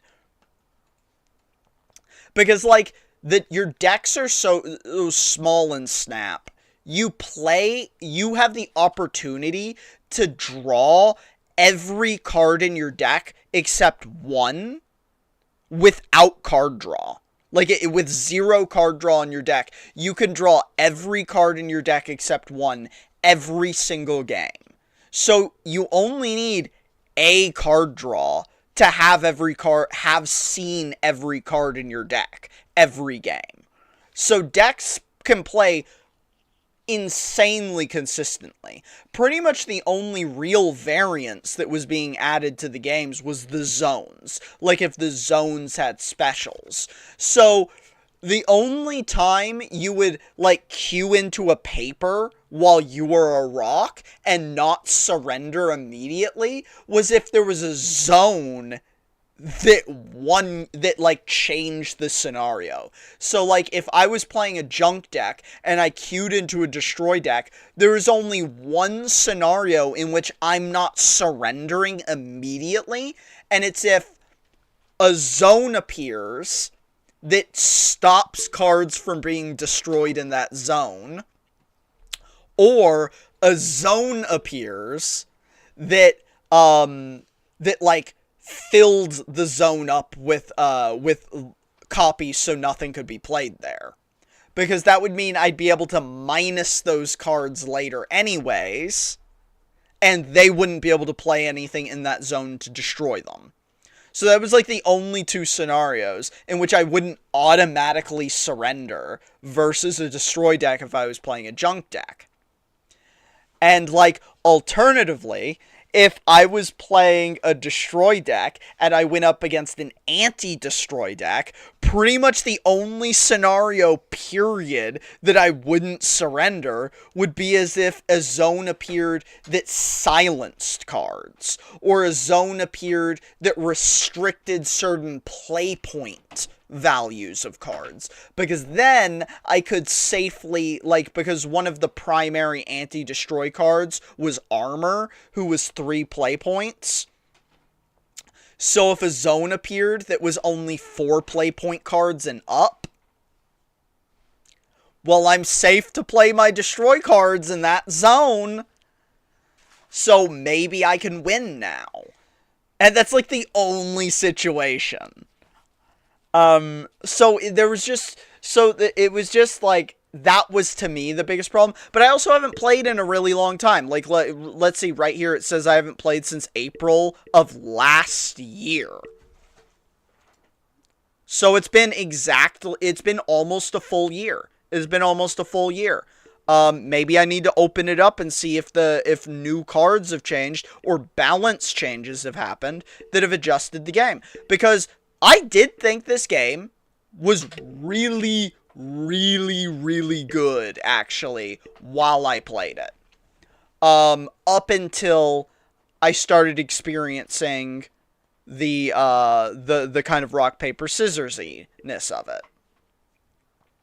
Now, I was really hoping the bazaar up here would catch on, because I think this game has a lot of potential, but I think the biggest problem with the game right now is actually the monetization model. Because to try and now, the biggest problem is they add new characters, which have, kind of like Slay the Spire, access to their own pools of cards. And this is a PvP game where you build your deck as you play, and depending on how many wins you get is how many ranked points you get for ranking up on the ladder. Because they are operating on an expansion model, which I actually think is a good monetization model for sustaining a game. I think that is probably, overall, a cheaper way to sustain a game. Because $20 per character as they add new characters, to me, is actually very affordable if you compare it to literally I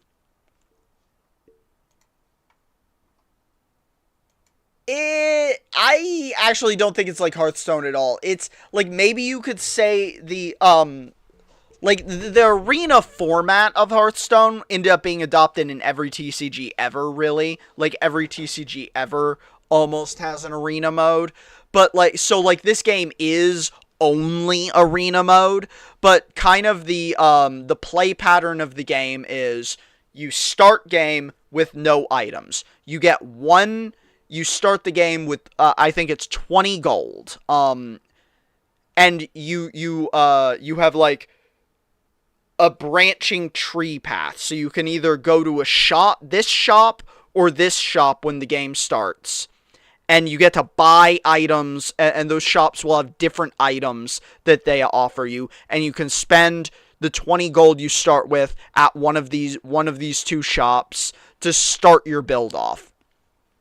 Then you'll get like more choices, and it might be another shop. If you didn't spend all your gold, you could spend some more gold here, or then like an environmental thing where you can get some kind of passive boost, like maybe extra HP, or maybe a card that boosts the damage of another card, or a thing where you gamble something. And then you choose that, and then the next round you fight an NPC enemy. That you'll have the choice between 3 NPC enemies of varying difficulty that will have better rewards depending on how hard they are. And when you beat that enemy, and you choose which one to fight, and if you beat that enemy, you get one of the items that enemy has for free, and you get experience and gold. And then this pattern repeats until you get to the end of this ladder, in which you fight someone else's deck that has just gone through the same process that you went through. So there's also a game to building your deck. This game is incredibly fun. I'm going to rep this game. This game is incredibly fun. The problem is, as you can see from their newest patch, or newest DLC,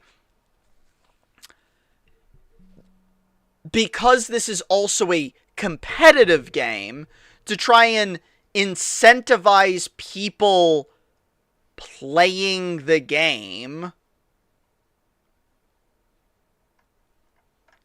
the newer characters release really strong.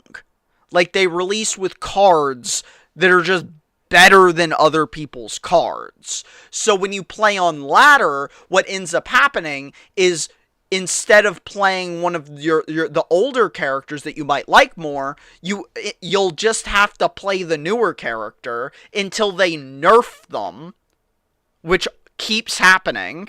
This is just what happens. A new character comes out, they're OP, and then they're the only thing you can play and win on with ladder. Outside of a rare situation where you get a really high roll, really well-played run with another character. But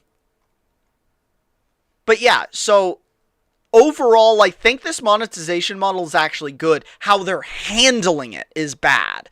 Because they should just be leaning on the competitive aspect of this game. Because the competitive aspect of this game kicks ass. And this is the fairest monetization model I think I've ever seen. $20 for a new character, and all cards, they do not release expansions for the characters for money. When a new character is unlocked, or when a new DLC is dropped, they add new cards to all previous characters for free.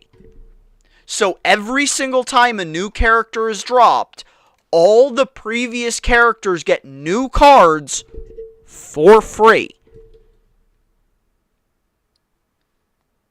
So even when you don't buy the new character, you're getting new content.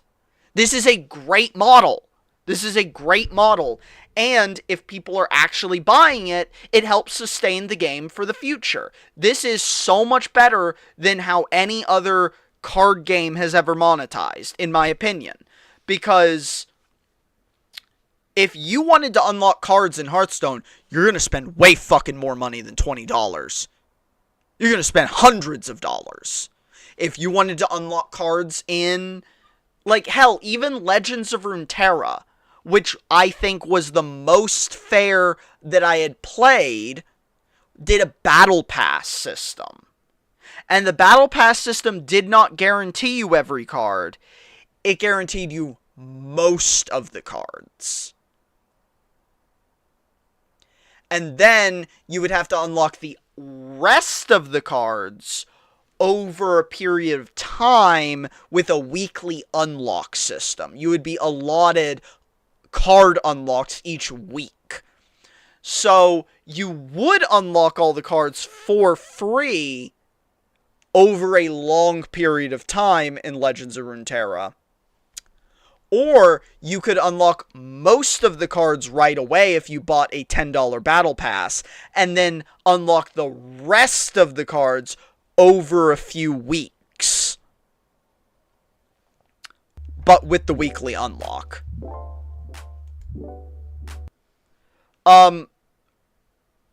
The player's biggest gripes is that this character released OP.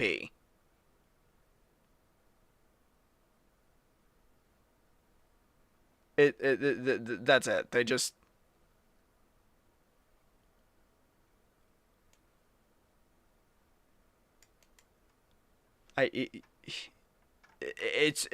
people's complaint is just that the character's OP.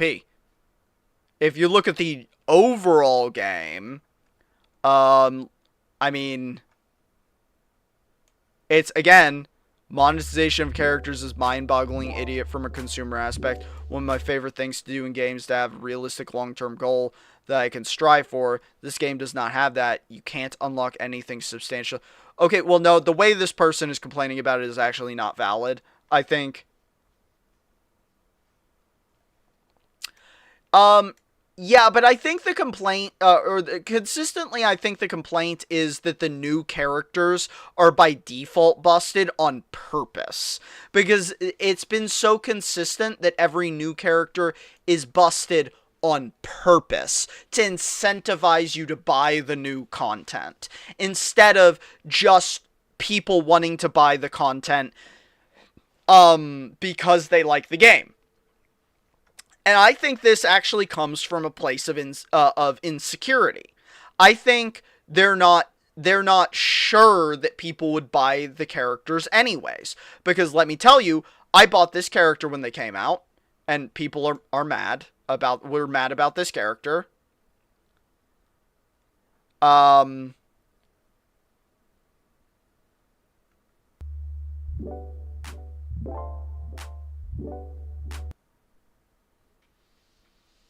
Yes, but LoL champions are free. You don't have to pay for League champions, and no one does. No one pays for League champions. I think in League of Legends, it's a different story, because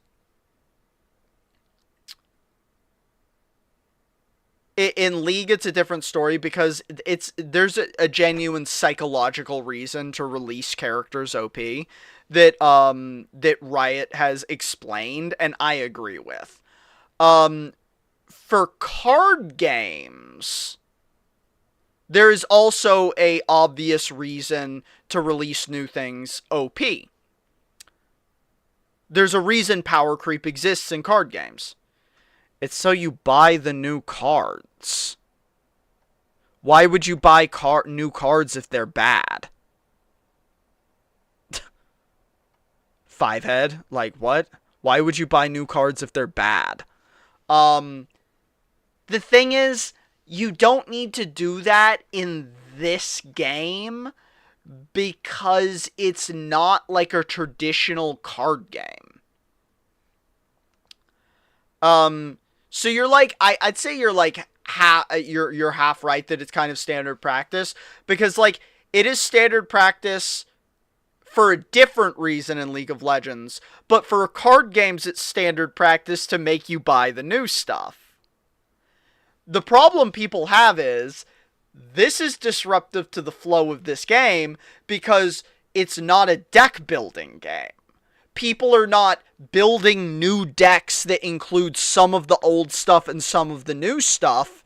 It's a character deck game. So what happens is you play on the ladder, and now the only motherfucker you fight is the newest character. There are levels to OPness too.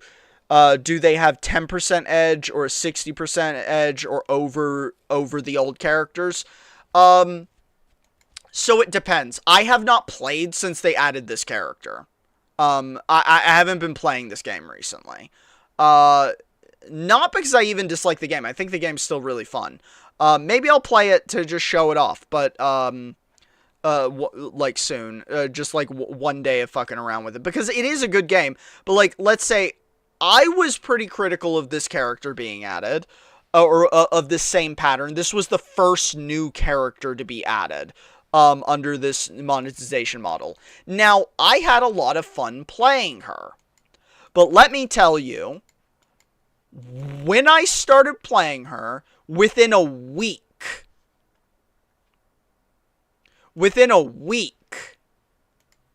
of this character being added, I just mean to say, can you make a character good enough to be desirable without making them downright meta-defining? I think easily. Because these characters, after they've been out for a minute, get nerfed into that state.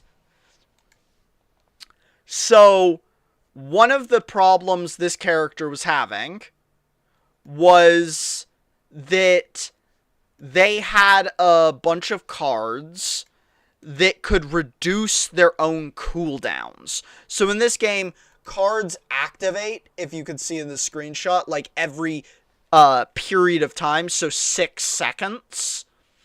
And you can combo cards with other cards that maybe make those cards activate more often. This character, or this character's cards would be able to combo it to the point where all of your cards were firing multiple times per, like, second. Like, they would be having less than a 0-second cooldown, basically. Like, they'd just be spamming off and essentially insta-kill your opponents. This was uncounterable in its ideal state.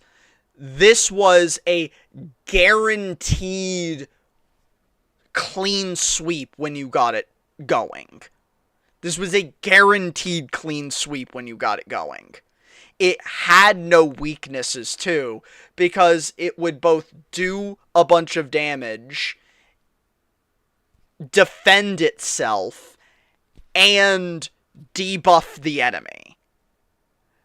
It would do all the things that can be done at the same time, many times per, like, fractions of a second.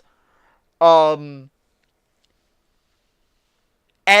alls they did was put a cap on how many times the things could be spammed out, like, per second.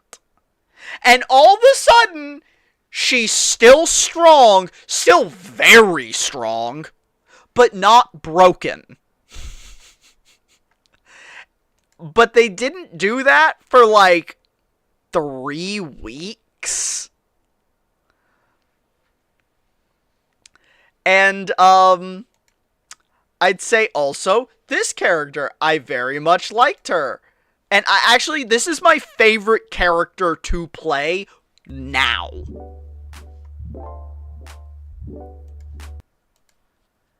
Side note, my favorite Ironclad build in 2 is definitely self-harm build. I was ending fights with 25 plus strength in, like, turn 4. Yeah, self-harm, I think, is very straightforward. I don't think it's the strongest one, but I think it's, like, so straightforward and so, like, consistent that I definitely put it in one of my tops. I like it a lot. I think the vulnerable build is the strongest one. Or strongest potential one. But it's harder to get going. I think the strongest one that is both strong and easy is probably an exhaust build still. But right under that is definitely self-harm. I think self-harm feels very good. Especially with how good the self-harm defensive options are. But yeah, Jules here is my favorite character right now. I had 3 healing relics. It was stupid not to. I had Regal Pillow, Meal Ticket, and Eternal Feather. Yeah, that's a crazy good self-harm run. That's a crazy good self-harm run. Yeah, that's wildly good. I think the last time I had a pop-off self-harm run, I got the, like, you know, advanced version of your starting relic, so I was healing 12 after combat, and I had Blood Vial, and I had, what is it, the meat. It's like the meat one that makes it so if you're below a certain threshold at the end of a combat, you heal, like, 30% of your max health. And I had started the game with, I think it's, I also had Meat on the Bone. Yeah, Meat on the Bone. Yeah, that's the one. It's so good. With, and I had started the game with, what is it, like, Humidifier. Yeah, like Humidifier, the one that makes so when you heal at a bonfire, it increases your max health. So I had, like, a max health of, like, 120 or something. So I was healing if I was at, like, 50 health, 50, 60 health, I think was the threshold for me to start healing. And when I healed like 35 from Meat on the Bone. And then I'd also heal 2 at the start of combat and 12 at the end of combat. So I would heal like 47 at the end of fights. It was crazy. Like, I'd heal 47 at the end of, like, every single fight. I also had stacked a truly ridiculous number of the one that makes you take 1 damage and gain 8 armor at the start of your turn. I had like 5 of those. That power. I had like 5 of those. So I would not be taking any damage at all from my enemies because I was gaining like 40 armor per combat. Yeah, a vulnerability has the best scaling with the fewest cards. Mostly because, like, if you can get the, like, flaming fist thing that multiplies the amount of vulnerable on your target, and that card, I think it's called Domination, that gives you strength equal to the vulnerable on the enemy, and if you can plus it, because the plus version of doesn't have exhaust, it means you can gain hundreds of strength. Hundreds. So a vulnerability, I think, has the highest hitting capability. Because not only are they vulnerable, but you could be gaining hundreds of strength.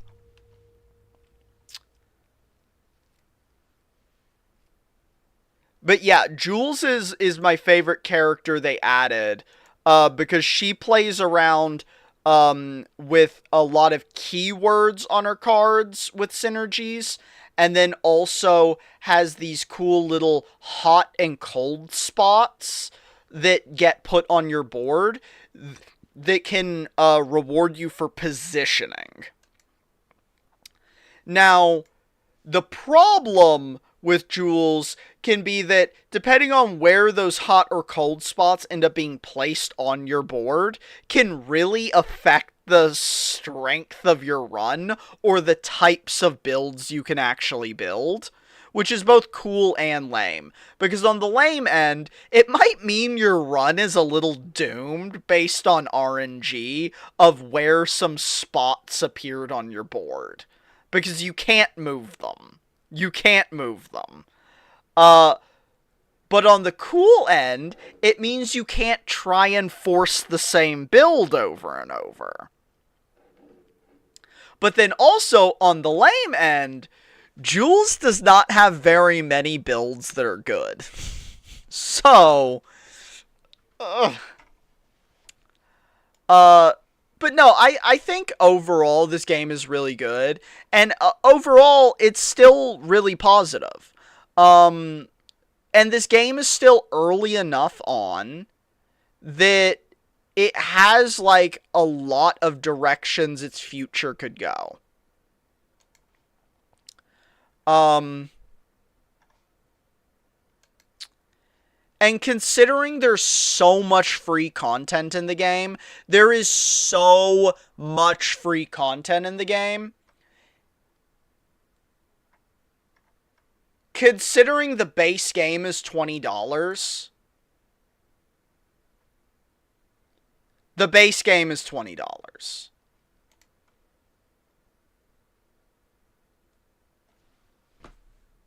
You're gonna get $20 of value out of this game, almost certainly. It is really fun. It's really fun.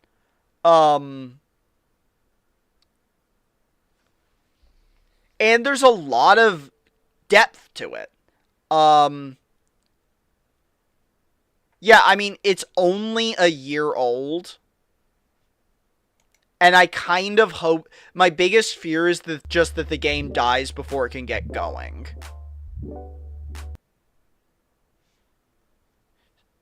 That's a good question.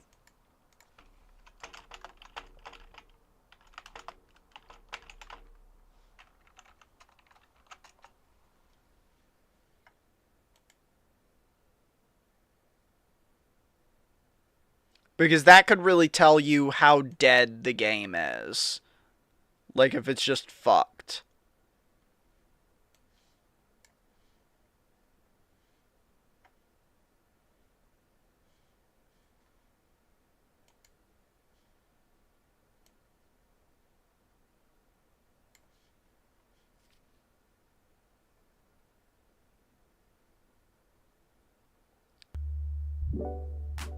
Yeah, this is healthy. Especially for a game that's already kind of niche.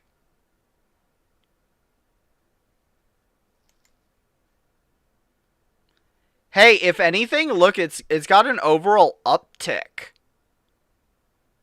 It looks like it is gaining steam. No, it's going up, not down. This game is gaining energy, not losing it.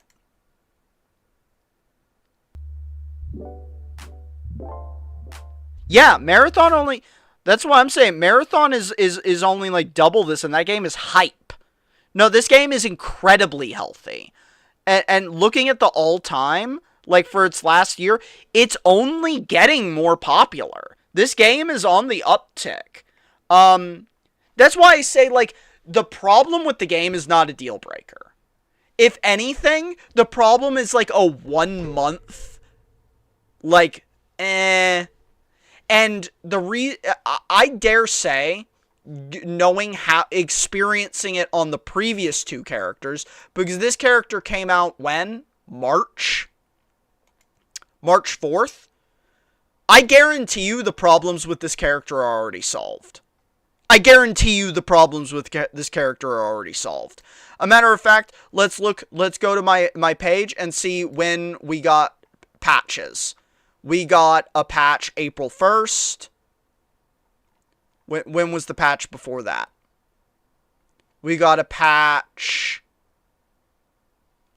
Oh, wait. That was an April Fool's version. Okay. When was the patch before this? God, the patches are long, too. Oh, there's a leaderboard now? That's fucking awesome.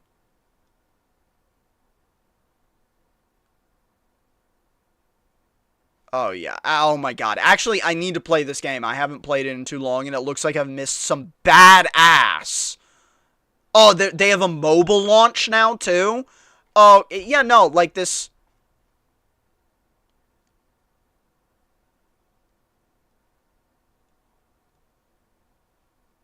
Okay, they had a patch March 11th, which was 6 days after the character.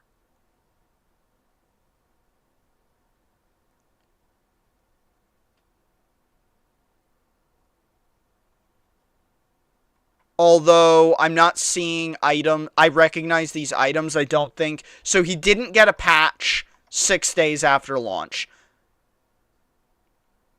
So he stayed... Yeah, it's bedtime. I look forward to the upcoming Afroman stream. Me too. And then, you know, probably Saturday or something, we'll play this. Anyway, good night, Logan. Good night, stream. It is time for me to feed the grumpy Gabby. Nah. I'm going to bed. Okay. Well, she's gonna pretend to go to bed. And I'm gonna make her food. Good night, y'all. See y'all Friday.